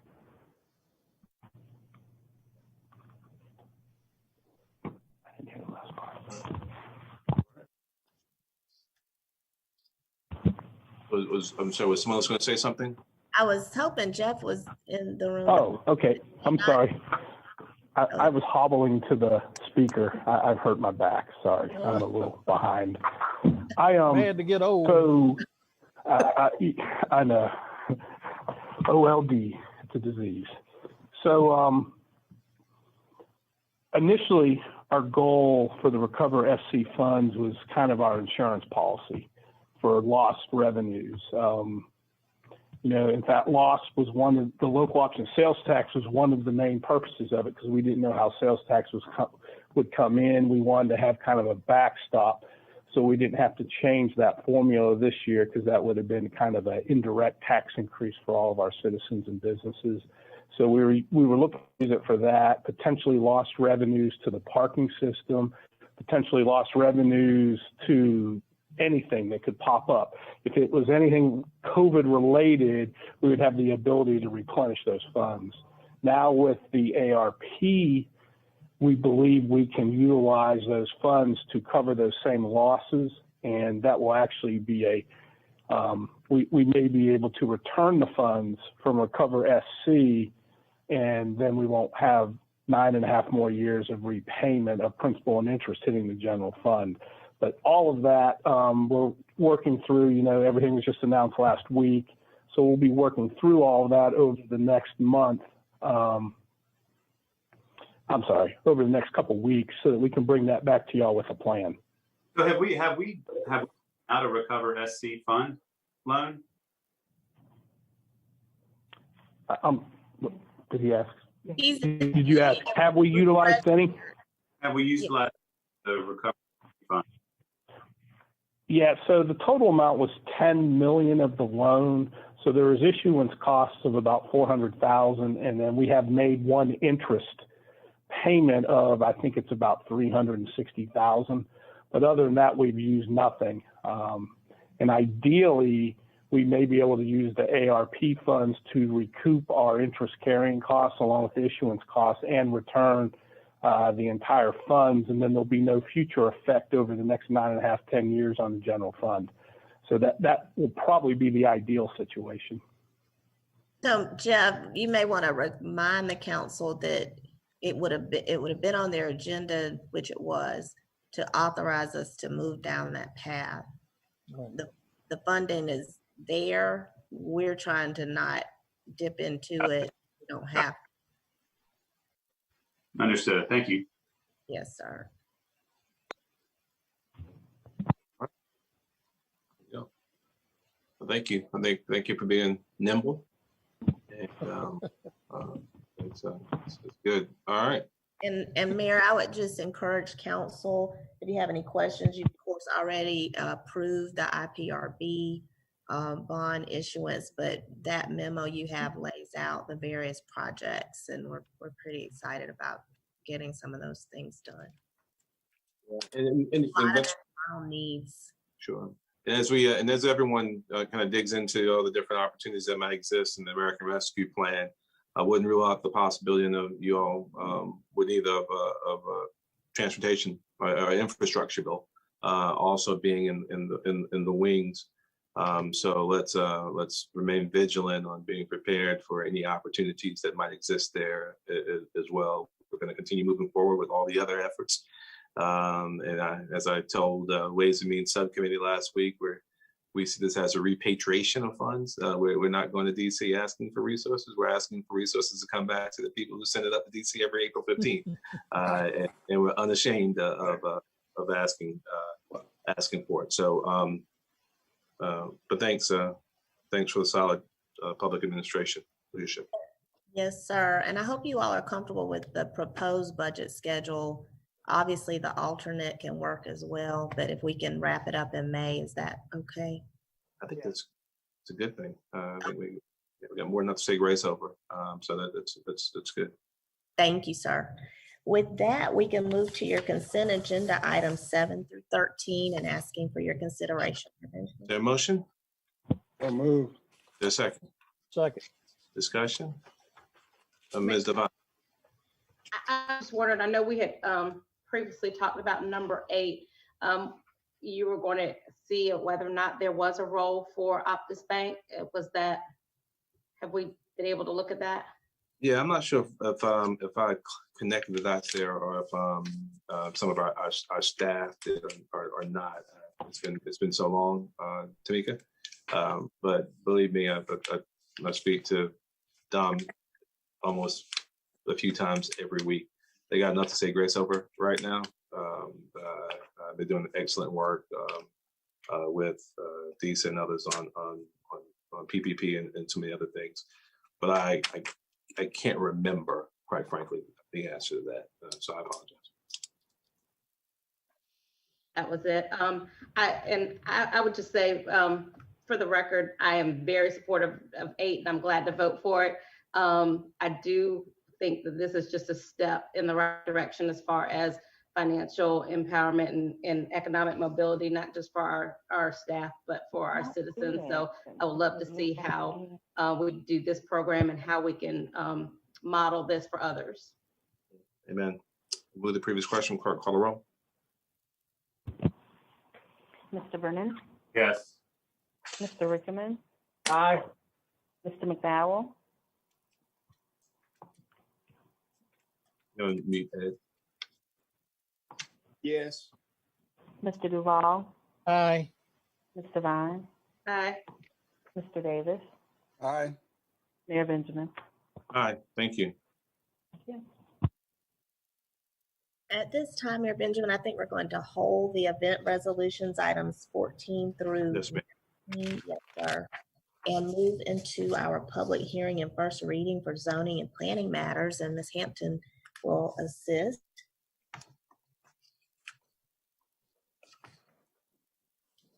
Indeed. Good evening again, Council and City Manager. We have a fairly short agenda this evening. The first item on your agenda is to allow the public to know how to comment for the zoning public hearing. So in addition to viewing the meeting at the city's website, the public may listen to audio and participate in the meeting via telephone by calling 855-925-2801. When prompted, you can enter the meeting code of 9978. At that point, you press *1 to listen, and you stay on the line until your case is announced. When your case is called, you have two options. You can press *2 to leave a voice message, and it will be played back in the meeting, or *3 and be placed in the speaker queue to speak live. And city staff will unmute callers during the comment period for each case. Callers are limited to 3 minutes. And if participating by phone, we ask that you remember to turn off any audio on other devices before you speak to avoid feedback.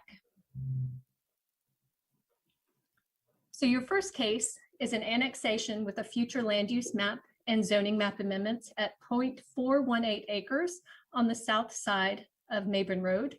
It's a request to annex, assign an interim land use classification of urban edge residential large lot and an interim zoning of single family residential.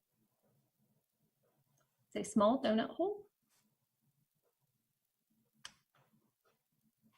Do we have anyone here to speak in favor of or oppose on this matter at all? Mayor Madam Clerk? Benjamin, there's no one in the queue at this time. Okay. All right, well, thank you. Seeing none, is there a motion? Move approval of item 20. Is there a second? Second. All right, moved by Mr. Duval, second by Mr. Davis. Is there any discussion? If you have discussion on any of these matters, I'm gonna urge you to speak up since I can't see everyone at the same time on my device. I'll move the previous question for a call. Mayor, as we're closing out this matter, a caller did join the queue. Please. Would you all bear with me while I add that individual to the meeting? Thank you so much. Thank you. People are listening to Ms. Hampton. I like that.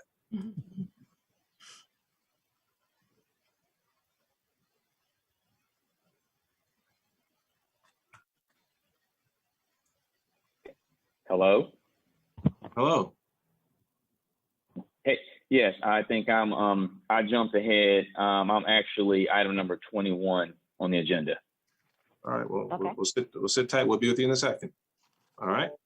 All right, thank you. All right. Well, it's on item 20. Let's move the previous question. Clerk, call the roll. Thank you. Mr. Brennan, Yes. Mr. Rickerman, Aye. Mr. McDowell, Yes. Mr. Duval, Aye. Ms. Devine, Aye. Mr. Davis, Aye. Mayor Benjamin. Aye. Thank you. Item 21 is an annexation, future land use map amendment, and zoning map amendment for 1307 Mason Road. This is a request to annex the property assigned a land use classification of urban edge multifamily and a zoning classification of general residential district at the time of annexation. This property is out North Main,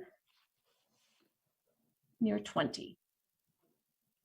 So we have at least one caller in the queue. You want to go ahead and add him in, Madam Clerk? Yes, sir. The caller whose number ends in 6925. You have 3 minutes to address the council. Good evening. Hi, this is Anthony Lawrence. Can everyone hear me? Yes. Yeah. Man. Okay, excellent. Yes, I just wanted to provide any additional information about the project. It's a multi-family workforce housing development with 288 units. We did meet extensively with the community to get their input on the aesthetics of the project, citing of the buildings and some other amenities that will be added. Staff was very helpful and supportive with us in that effort. And we did provide a written letter to the adjoining neighborhood citizens to let them know that everything that we had discussed and agreed upon during our public input sessions, that would be a part of the project. And I'm also, if there are any other questions, I'm here to answer any questions. Thank you, Mr. Lawrence. Are there any questions of Mr. Lawrence? I've got a question, Mayor. Okay. Vaughn raised her hand first. Sorry, Mr. Mayor. Okay. Ms. Devine, Brandon. I was just going to ask, Mr. Lawrence, if you could get me a copy of that letter. I have received a couple calls from neighborhoods about this particular issue. I've not been able to talk with them today or yesterday to confirm that their concerns have been resolved. And I'll attempt to do that between first and second reading. But if you could send me what you have, that would be helpful. Yes, ma'am. And the letter was sent to the neighborhood association president. Thank you. All right. Thank you, Mr. Yes, ma'am. Brandon. Yes, Mr. Anstey, thank you for your workforce initiative. How are you making sure that it's geared towards workforce housing? The project is being priced. This is also a project that is done in conjunction with state housing. And so there's specific stipulations in terms of income requirements, and which begins to set the price point for the units. Wonderful, appreciate to make certain that you're providing proper housing for individuals who fall within that criteria. Percentage of income, yeah, absolutely. Thanks so much. So yes, sir. So the AMI for this piece of property and for the 288 units is what? I don't have that number directly in front of me now, but I can get it to you. I'm sorry, who asked the question? Mr. McDowell. Okay, Mr. McDowell. Yes, sir. Reverend McDowell. Yes, sir. I can provide that information for you. I don't have it. I don't have readily in front of me. Sure. Thank you, sir. Yes, sir. All right. I apologize. I'm in transit. I'm in transit right now in my car, and so I don't have those documents immediately available. Okay. Thank you. Any other questions for Mr. Lawrence? First reading before us. Any other callers, Madam Clerk? No, sir, not at this time.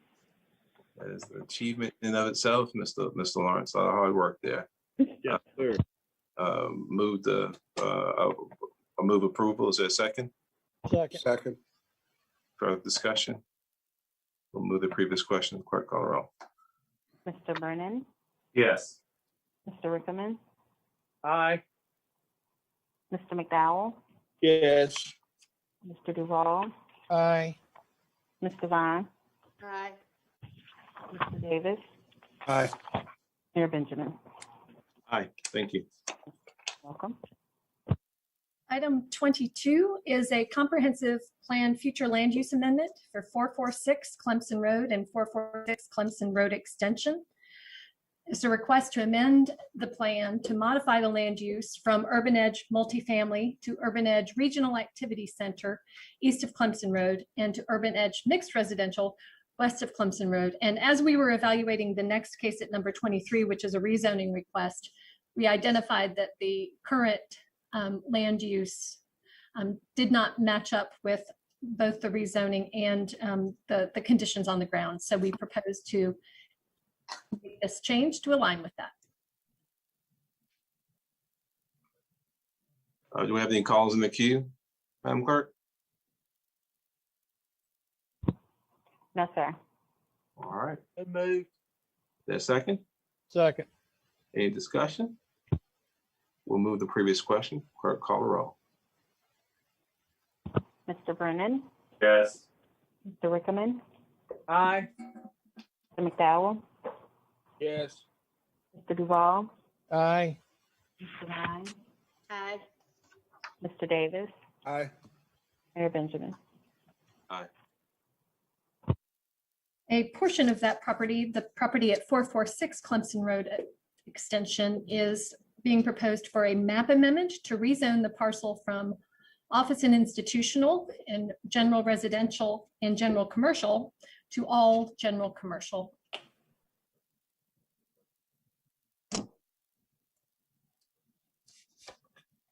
Do we have any one who's called in to No, speak to this? No, sir. All right. All right, is there a motion here? So So moved. moved. Moved by Mr. Rickman, seconded by Mr. McDowell. Any discussion amongst council? We've been watching next door light up all about this property. Some surprised we don't have a little more feedback. We'll move the previous question. Clerk, call the roll. Mr. Brennan, Yes. Mr. Rickerman, Aye. Mr. McDowell, Yes. Mr. Duval, Aye. Mr. Vine, Aye. Mr. Davis, Aye.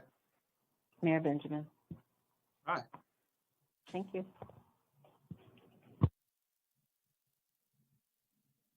Items number 24 and 25 are related. If it pleases council, you can take them together. The first portion of it is a future land use map amendment to affirm the land use classification of Urban Core Community Activity Center. The second part of it is to affirm the zoning classification of this recently annexed land at C3 at 1.43 acres portion of 4030 West Beltline Boulevard. Thank you. Has anyone called in on this item? Clerk, or any written comment? No, sir. All right. So moved. Moves, is there a second? Second. Any discussion? Seeing none, we'll move the previous question. Clerk, call a roll. Mr. Brennan,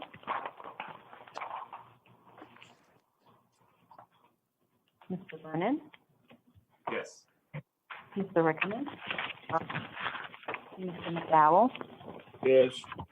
Mr. Duval, Aye. Mr. Vine, Aye. Mr. Davis, Aye. Mayor Benjamin.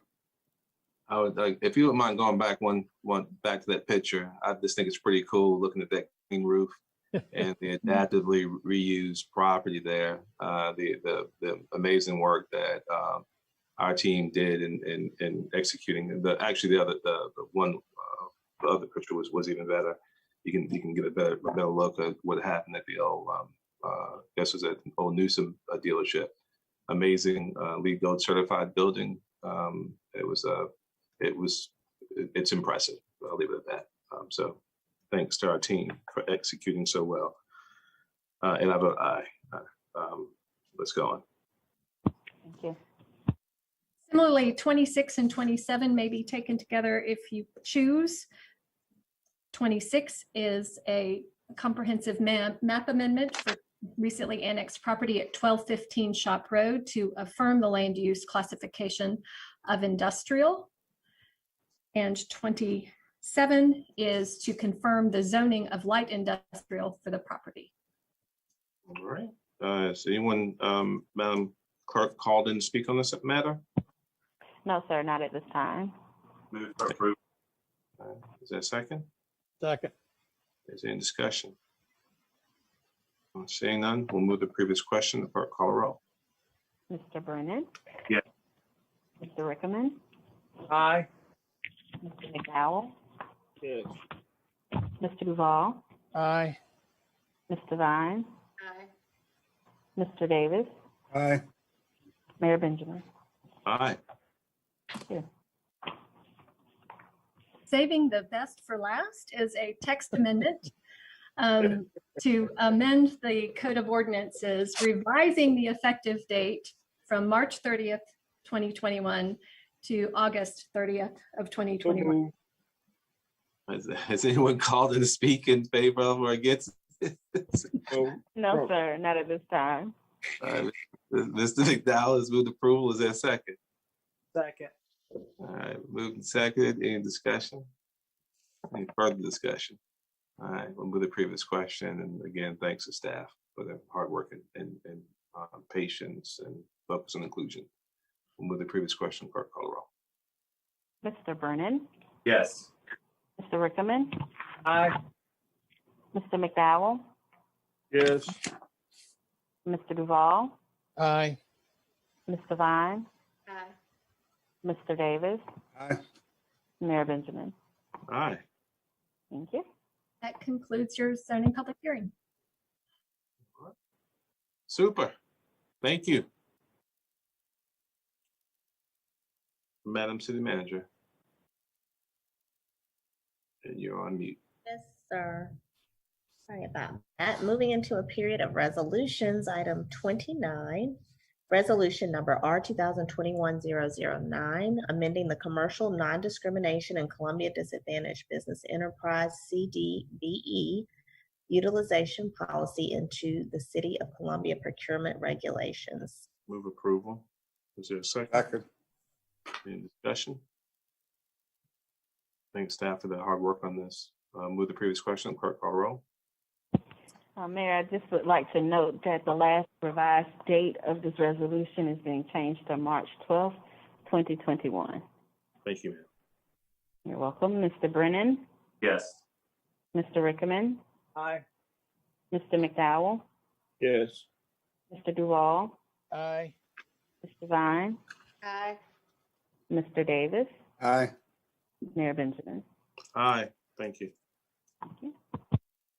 Item 30, resolution number R 2021-019, approving the issuance by the Housing Authority of the City of Columbia, South Carolina of its not to exceed $7,600,000 of multifamily housing revenue bonds for the Palmetto Terrace Apartments project in one or more series pursuant to section 147F of the Internal Revenue Code of 1986 as amended, providing certain other matters in connection therewith, and providing an effective date. And this is a pass-through approval that you all. Is there a motion? Move approval. Is there a second? Second. All right, second, Mr. McDowell.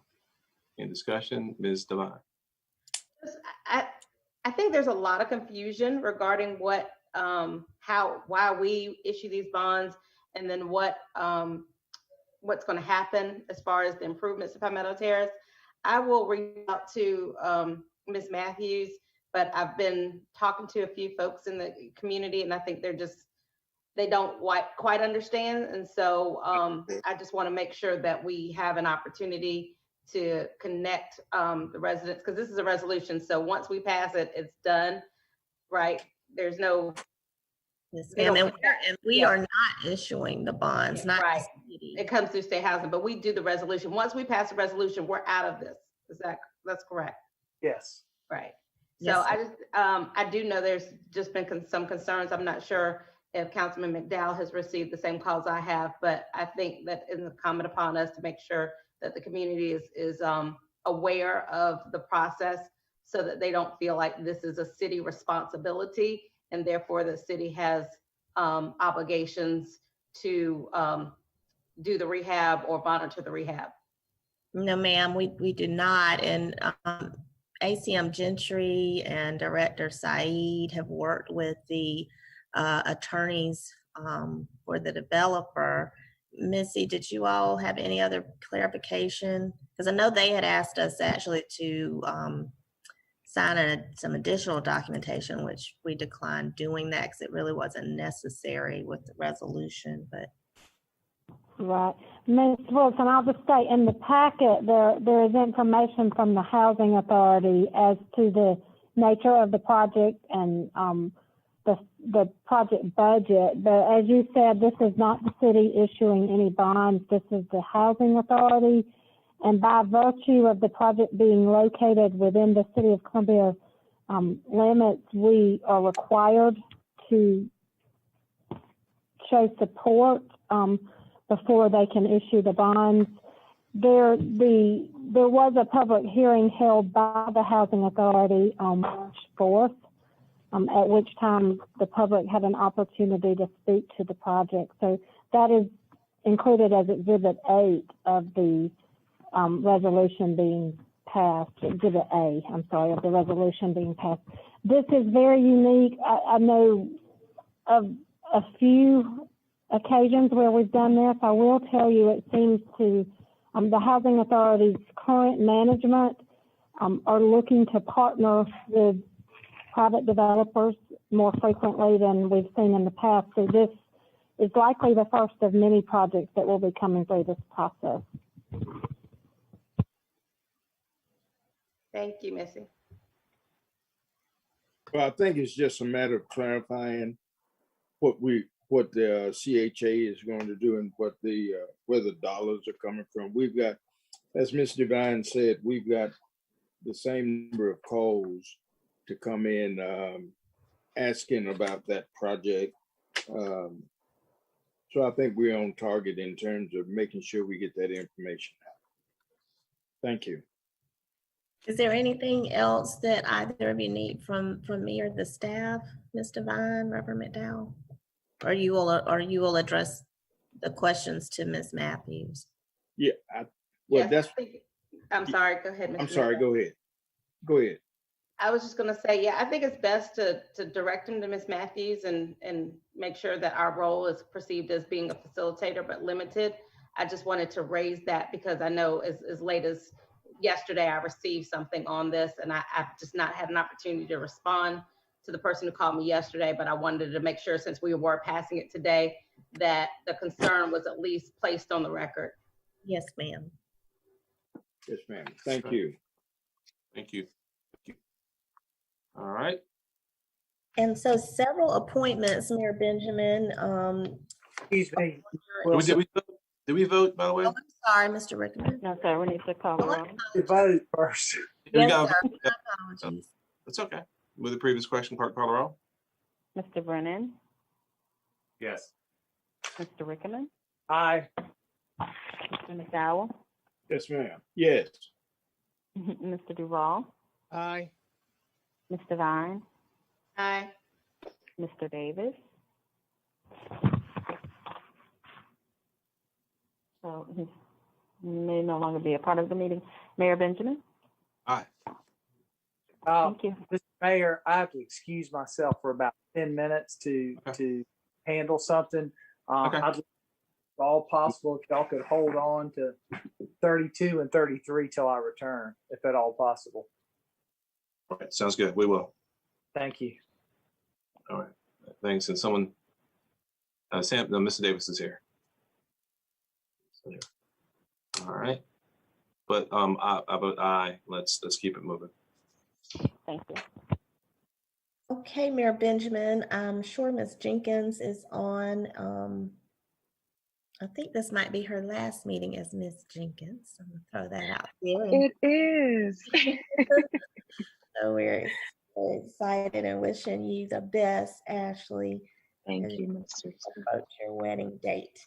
Okay, so appointments, we're gonna, Ashley, if you could assist the council and hold off on the Board of Zoning Appeals and was it the Central Midlands COG, Mr. Mayor, that Mr. 32 and 33, the COG and the BOZA.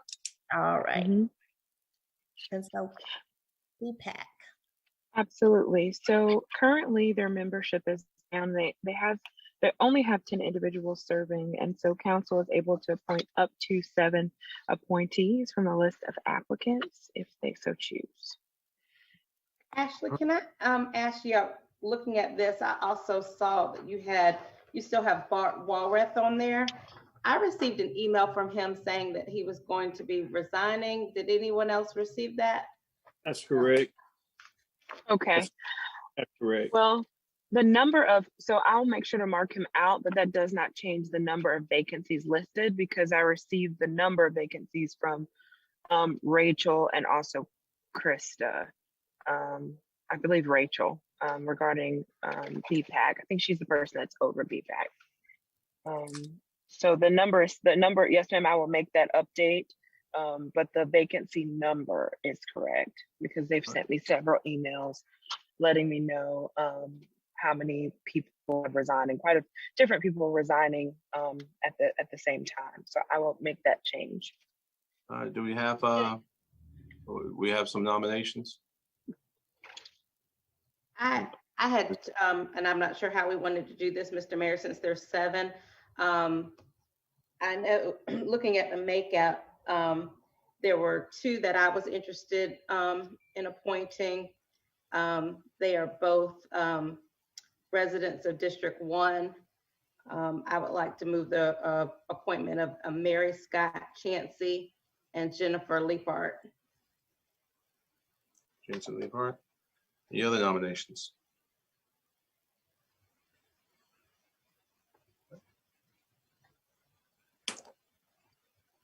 All right. Well, I'd like to nominate Ms. Anna Gilbert from South Walkmore Avenue. thank you, Mr. Brennan. All right. Any other? If not, we don't have to fill all of them today. So we have those 3 nominations. I'll second all 3 nominations. I'm sorry, I can add if no one else has nominations. I do know there's none from District 4, so Mr. There are a couple. I see one.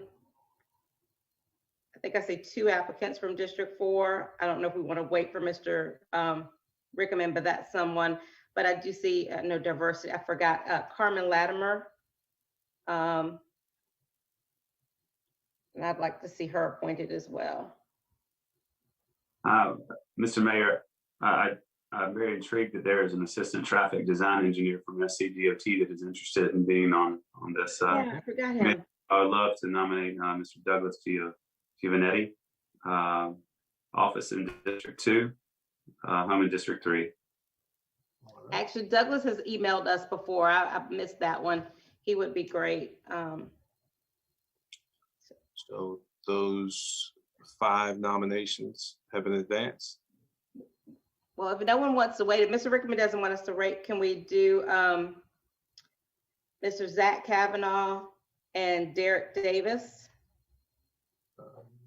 Those Sure. are both residents of District 4. Good. All right. Got from 0 to 7 real fast. Second those nominations, and we'll move the previous question. Kirk, call a roll. Mr. Brennan, Yes. Mr. McDowell, Yes. Mr. Duval, Aye. Aye. Ms. Devine, Aye. Mr. Davis, Aye. and Mayor Benjamin. Aye. Thank you, ma'am. Thank you. Okay, since we're holding the next 2 items, the next item would be Columbia Prepares Advisory Committee, and council is asked to appoint up to 7 appointees. We currently do not have up to 7, so the contenders that we have are listed on your memo. And this is the new committee that's spearheaded by Director Saeed and her team, and it pertains to how the implementation of the CDBG MIT funds are used, and those individuals would help with that process. So currently I see 3 applicants. Is that right? Yes, sir. Currently we We're have gonna 3. need it was in all 3 currently live outside city limits. It looks like it. Yes, sir. Can we can we do a little more outreach? Before we move. Can. Are there some time requirements? I'm sorry, Mr. Duval. Unless Mr. Duval, you have a recommendation, Mr. Duval?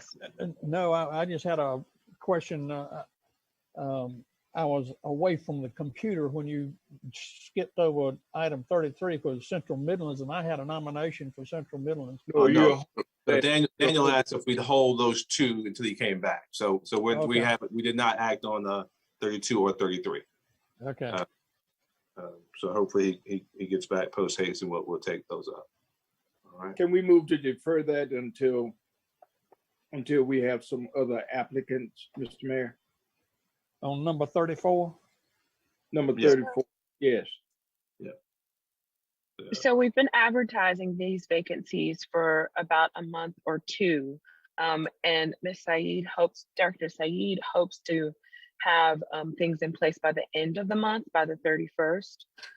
So we can continue to advertise it and send it to additional organizations as well, like we have been.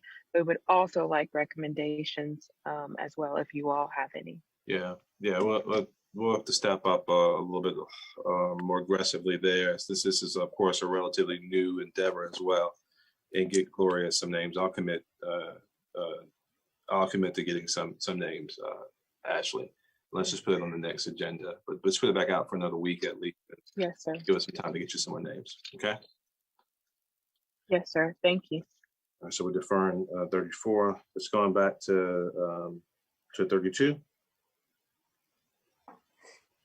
It's to Boza. So is that one that we're postponed for Daniel? He's back. He's back. Oh, excuse me. Didn't see him over in the corner. So we have the Board of Zoning Appeals. There is a vacancy listed that was formerly held by a District 1 representative at the top. So the extra line at the bottom is essentially me moving that to the top. There's only one Boza vacancy, and it was formerly held by a District 1 rep. And the applicants listed and the correct district representation of those applicants is also listed on the memo. Mr. Duval. Mr. Mayor, there are 3 key committees for the City of Columbia.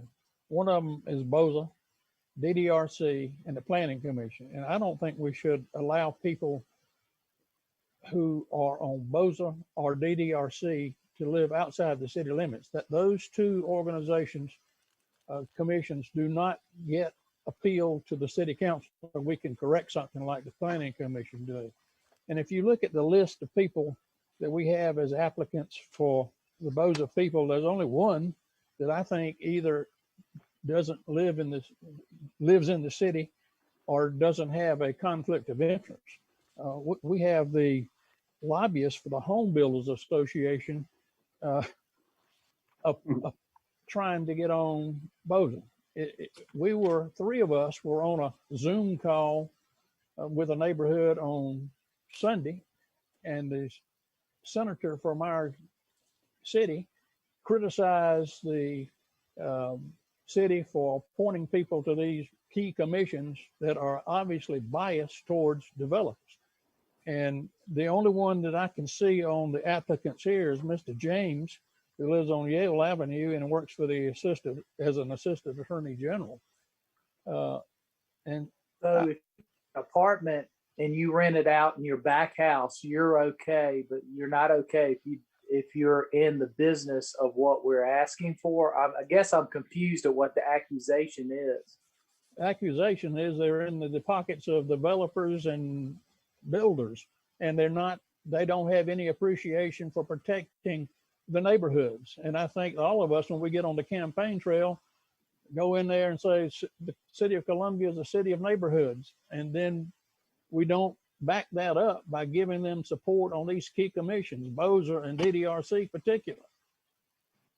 All right, and Mr. Davis's hand up. I may have missed something. Who are we talking about? Ashley? No, we're discussing broadly the Board of Zoning Appeals. Right. The vacancy. Is there another representation on the board? I don't have that paper before me. I'm sorry. Okay, let me hold on. No. Currently, there are 2 reps from District 2, 1 outside of limits, barely so. 2 from District 4, and 1 from District 3. I'm sorry, 3 from 2 from District 3. Yeah, so it's actually one of the ones that's geographically spread out better than. There's a vacancy then that we could assign from District 1. Yeah. So can we maybe have that privilege at next meeting? Yes, sir. Okay, appreciate it. I'm fine with that. Yeah, I think we were waiting on Mr. Davis to help try to fill that with a District 1 so that we had balance across the city. Okay. That has been one of the issues we've tried to keep in balance. And I think, Sam, you're right on target in identifying whomever that person is. Right. Sam, when we go to the coalition of neighborhoods on Friday via Zoom, put it out to them to get us somebody, because they're one of the big groups that keep saying you need to get some neighborhood friendly peoples on these commissions, and they ought to help us come up with there's that one or two people that have expressed an interest. Okay. DDRC has a specific formula of who's there. So unless we want to change the law, I think it's pretty set in stone. As for, I think you've got to have a balance on planning and zoning between the two. And so we'll just have to work better together to provide. We can't include one group and another group. That doesn't work. I agree. There needs to be a balance. Well, you know, and maybe we need to make sure we have some folks who have either some degree of subject matter expertise as prescribed by the code and ordinances as relates to DDRC or the Planning Commission. But when it comes to BOZA, some of the incredibly important decisions that they're making, while they may not be prescribed as to the fields they come from, the extraordinary, and I say this as a person who speaks unabashedly about regionalism. We've had some situations just very recently where if these decisions are not appealed to City Council, then we've got to at least make sure that decisions are made by those who live in the four corners of the city. Exactly. So I will agree with Mr. Duval on that point. I would add. Go ahead. I'm sorry, I didn't mean to cut you off, Mr. Mayor. No, please go ahead. Go ahead, Daniel. Now, just to add, along that, we also need the folks who have the ability to go to court and not use diplomatic immunity or legislative immunity to delay things to go forward, because it is very important for our city to have things moving forward, not a reputation to delay everything to keep people from moving forward on projects. Mm-hmm. Okay. I'm not sure how that relates to the membership on the commissions, but I understand what you're saying. Okay, thank you. Mr. Davis, we'll look forward for names that you Right. put forward on BOZA. Thank you. Item 33. Next, we have Central Midlands Council of Governments, and there are 2 citizen appointments available on the CMCOG. All right. And those are in addition to the 2 current members, or? Yes. Okay. All right. Yes, All right. sir. They're citizen appointments. Yes, sir. Mr. Duval, you indicated you had. I would like to nominate Amadeo Gary. No. I'll second that. All right. The any other nominations for the COG? Can we repeat the last name? I'm sorry. Geere. Got it. Okay, I see it. Okay, I thought you were saying the first name was Gary. Okay, thank you. If you don't have another appointment readily available, one of the things I would like us to consider, the COG is represented on the Affordable Housing Task Force. We've talked to them a lot. Oh, never mind. What about Catherine Myers? I would nominate Catherine Myers. I'd second that. All right. You I was just going to add, I think somebody that has an understanding of affordable housing would be a good appointee, but I apologize, I missed Catherine's application, so I would move her approval. Move the nomination be closed. Thank you both. We'll move the previous question. Call the roll. Mr. Vernon? Yes. Mr. Rickman? Aye. Mr. McDowell, Yes. Mr. Duval, Aye. Mr. Vine, Aye. Mr. Davis, Aye. Mayor Benjamin. Aye, thank you. You're welcome. All right. Columbia Tree and Appearance Commission. Yes. Council's asked to appoint one appointee to Columbia Tree and Appearance Commission. I'd like to nominate John Estel. Was that a second, Mr. Brennan? Yes, sir. Mr. John Holbrook Estel has been nominated and probably second in discussion. We'll move to the previous question. The clerk call a roll. Mr. Brennan, Yes. Mr. Rickerman, Aye. Mr. McDowell, Yes. Mr. Duval, Aye. Mr. Vine, Aye. Mr. Davis. Mr. Davis, Aye. Mayor Benjamin. Aye. And I think Mr. Estel serves as a perfect example of someone who has subject matter expertise, but not any conflicts in wanting to serve in the city. So let's always be clear as we make those appointments with a qualified applicant. All right, thank you, Madam Miss Jenkins. I'm gonna say it as many times as I can since I won't get to say it too often. Yes, sir. Yes, sir. Next, we have the Midlands Authority for Convention, Sports, and Tourism. There is one vacancy and several applicants, and council is asked to appoint one member to MACST. Now who do we lose there? Yeah. Let me see. I talked with Bill. You have a name. I'm sorry, I would need to go back to the old Okay, yeah, I'm looking. menu. Actually, it's on, let's see. The name you got from Bill. It would be the slot. It would be the slot that Bill wants actually. Right. You have the name. She should have the name also. I would have to go back to the old menu to find out who rolled off because I updated, but I can look. Is it okay if we defer this one as well to next meeting? Let's move. All right, thank you. All right, thank you, Ashley. Thank you. I think that's everything. All right, yeah, thank you so much, dear. Ashley, so when's the wedding date? It's March 28th, so. Get out of here. It's like, I think that's like 12 days.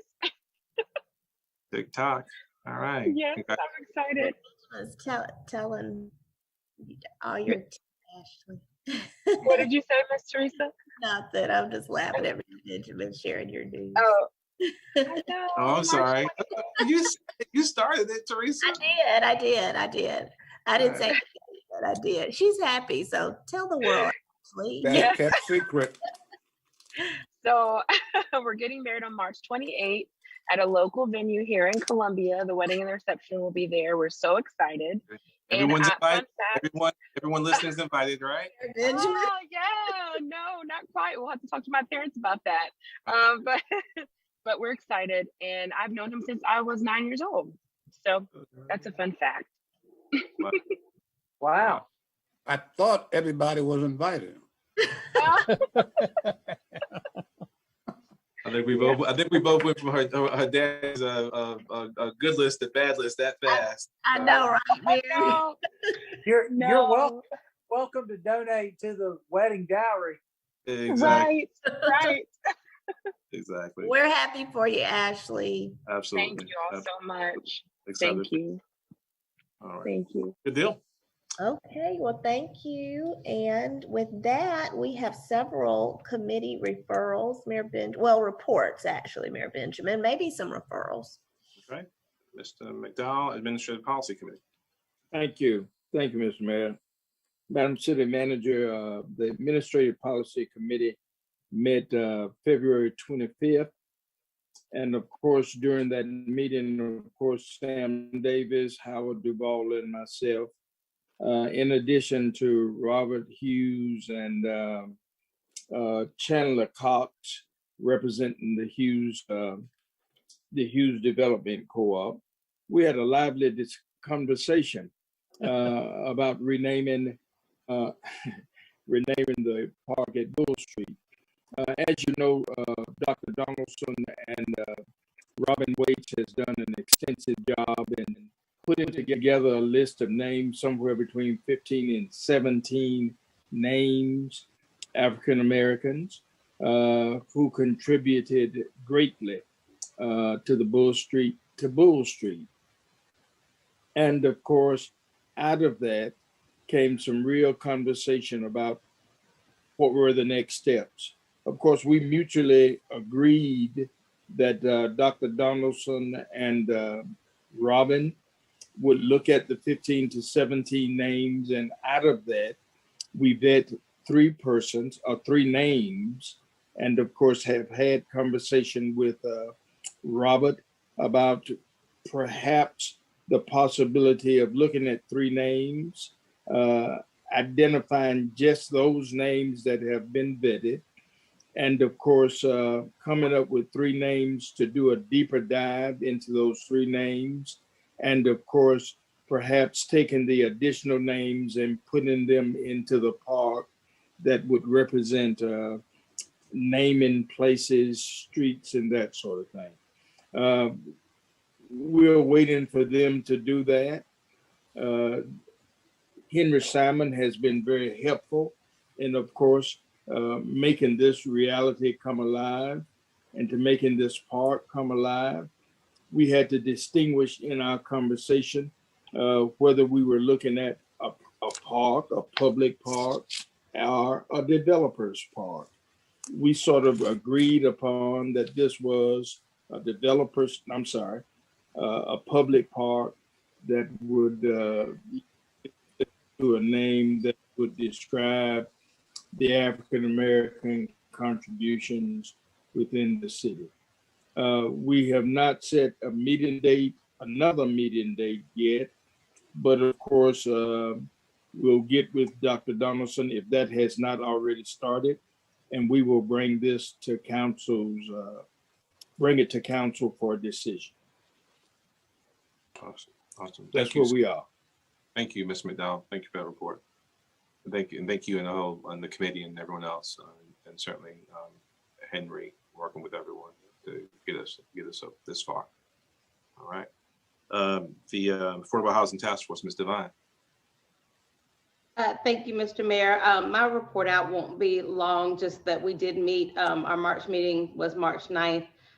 We had a very productive conversation about all of our committees presented the work that they are working on. And we've got several kind of interim recommendations or things for council to consider. I just want to have one more meeting and have the task force look at all of that. And then if appropriate, I know we're trying to keep presentations and everything to a minimum, but if appropriate, I would like the committee to make an interim presentation to council maybe sometime in April, just so everyone knows the work that they're doing and some of these considerations, particularly as far as financing affordable housing options. There were several that were presented that I think are interesting for us to at least consider as we move forward with our goals. Super. Thank you, Ms. Devine. All right, Mr. Rickman. My report's real brief. We met 2 Mondays ago. We had a great meeting. Howard Duvall suggested that we each come up with an economist, and hopefully we'll have a next meeting here in the next couple weeks. Well, each of us will submit a economist to a neutral background to help kind of facilitate and put together the streamline for a committee working forward. But we are working on it, and it was a great conversation. And I think some of the names that were floated are outstanding, and hopefully we'll be able to get all of them committed here in the near future. And we'll be back to council as a whole when we've done that. Okay. All right. Good deal. Thank you. Thank you. Thank you, Daniel. All right. Are there any other referrals or reports from committees standing on ad hoc? Seeing none, let's let interested parties know that after public input, we'll go into executive session, and after executive session, we're going to return, hopefully briefly, to take up items 14 through 19, event resolutions. Do we have, Madam Clerk, any citizens or even non-citizens who called in to make public input? Yes, sir. We have one voicemail left from a Mr. David Vaughn that I would like to play into the record. As I'm doing that, we do have two callers on the line in public input, and I would ask the callers that if they wish to speak to the City Council, that they press *3 to join the speaker queue. All right. Thank you. All right, now you're welcome. I'll play that message now. Thank you. Yes, ma'am.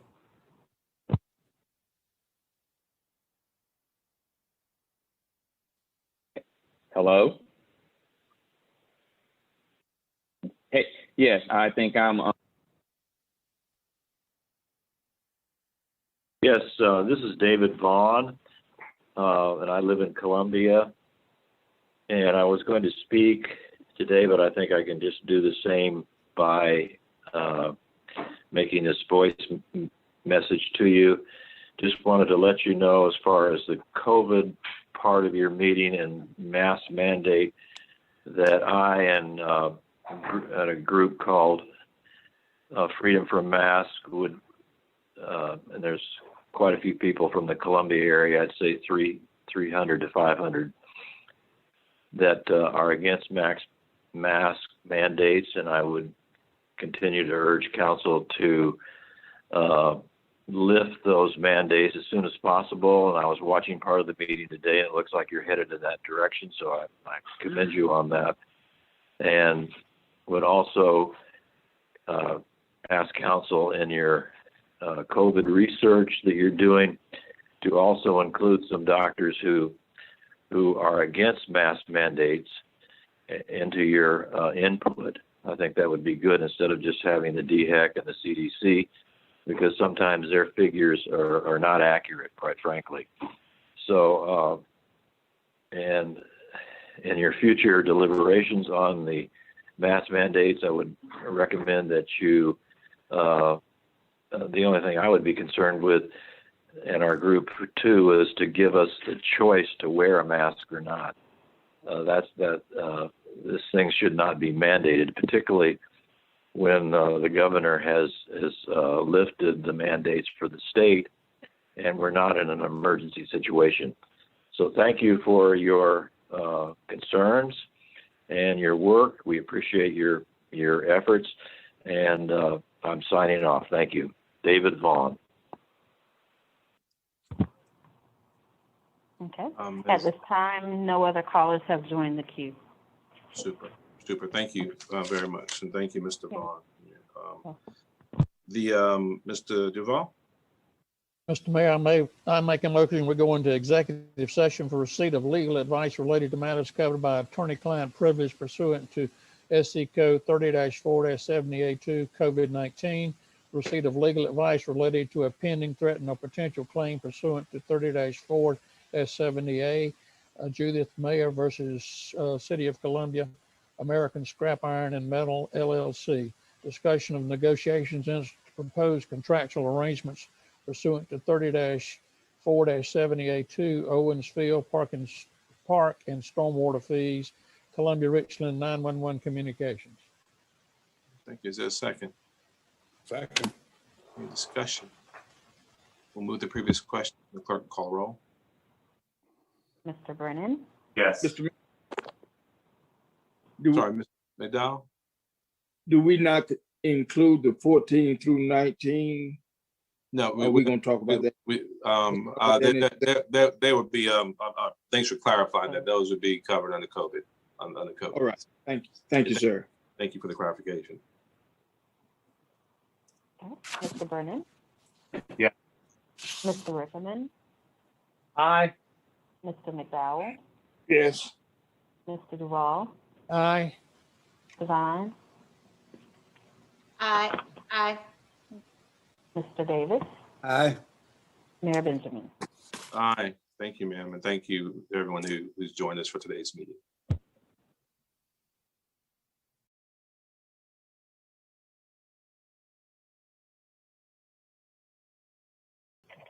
All right, we're going to take up items, resolutions 14. 14. 14 now. 14 through 19. Manager.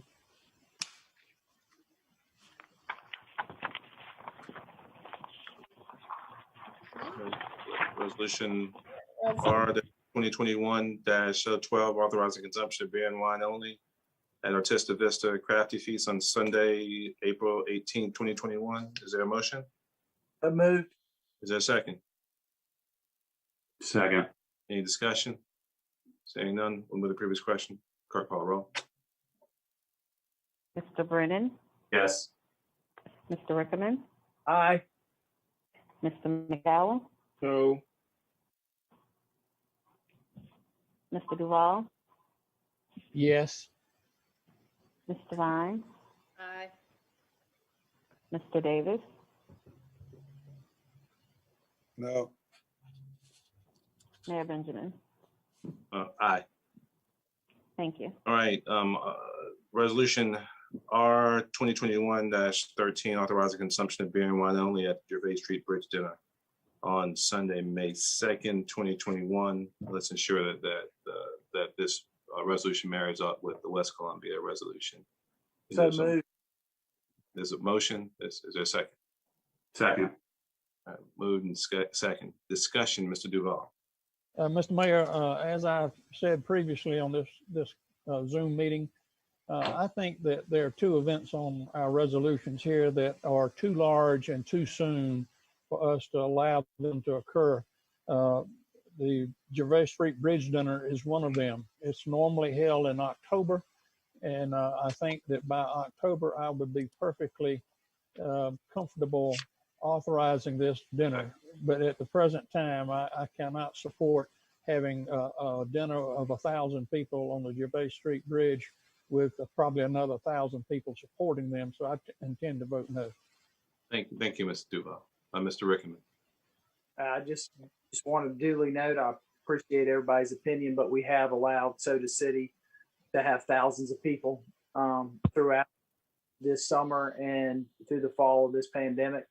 The bridge dinner is a limited seated event, and I tend to fully support it. All right, any other discussion, Ms. Devine? I would just add, I'm a little torn. I agree with Howard on the number of people, but what I would say is that, and we've said this from the beginning, that even as people start getting vaccinated, as we start coming out of this thing, we're going to have to continue with smart precautions, social distancing, masks, things like that. And, I think that there are some people who still feel like there's going to be this automatic switch that's flipped at one point and everything's back to normal. I don't see everything getting back to normal. And so I think that we need to start encouraging, as events happen, encourage events like the event planners here on having safety precautions in place so that people can get used to, as I go out, whether it's Soda City, Bridge Dinner, in the parks or wherever, that they continue to wear masks. Even if there's no mask mandate, I think there should still be wearing of masks and social distancing. So, I knowing the organizers and knowing the precautions they're going to be putting in place, I'm reluctant to approve this number, but I do think that if we are going to start moving forward with events, this is one that people can start getting used to having events and getting used to these additional precautions. So I'm going to vote for it reluctantly, but I do think that we need to continue to encourage people, even when restrictions are not in place, to follow the guidelines and be responsible as they're planning events. Thank you, Ms. Devine. Yeah, as my friend Emily Felice will tell you, we played a key role in both Soda City and the Gervais Street Bridge Dinner. They have become important cultural events for the Midlands. I share the concerns articulated by Mr. Duval and been shared with me.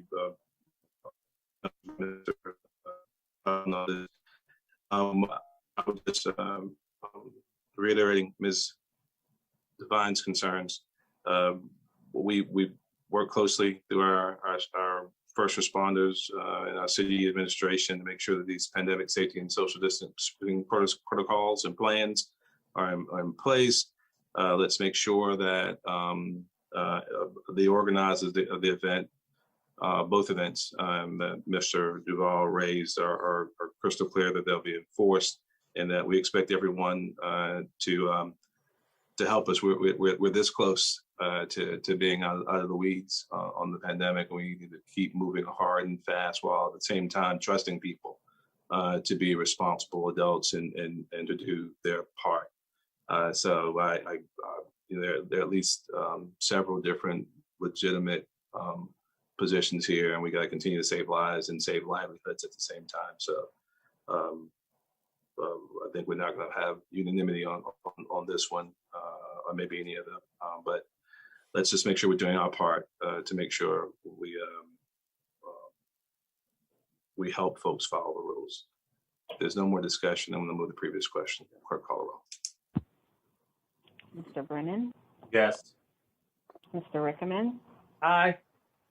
Mr. McDowell, No. Mr. Duval, No. Mr. Vine, Aye. Mr. Davis, Oh, Mayor Benjamin. Golly, I'm not used to breaking ties. How was that? I will vote in the affirmative. Thank you, ma'am. Yeah. All right. Item number 16 is resolution 2021-16 authorizing consumption of beer and wine only in Wood Plaza, adjacent to the Art Museum, for the CMA Art Blossoms opening event on April 14th, 2021. Subsequent event on April 15th, 2021, and subsequent event on April 16th, 2021, and Sunday, April 18th, 2021. Is there a motion? So moved. Is there a second? Second.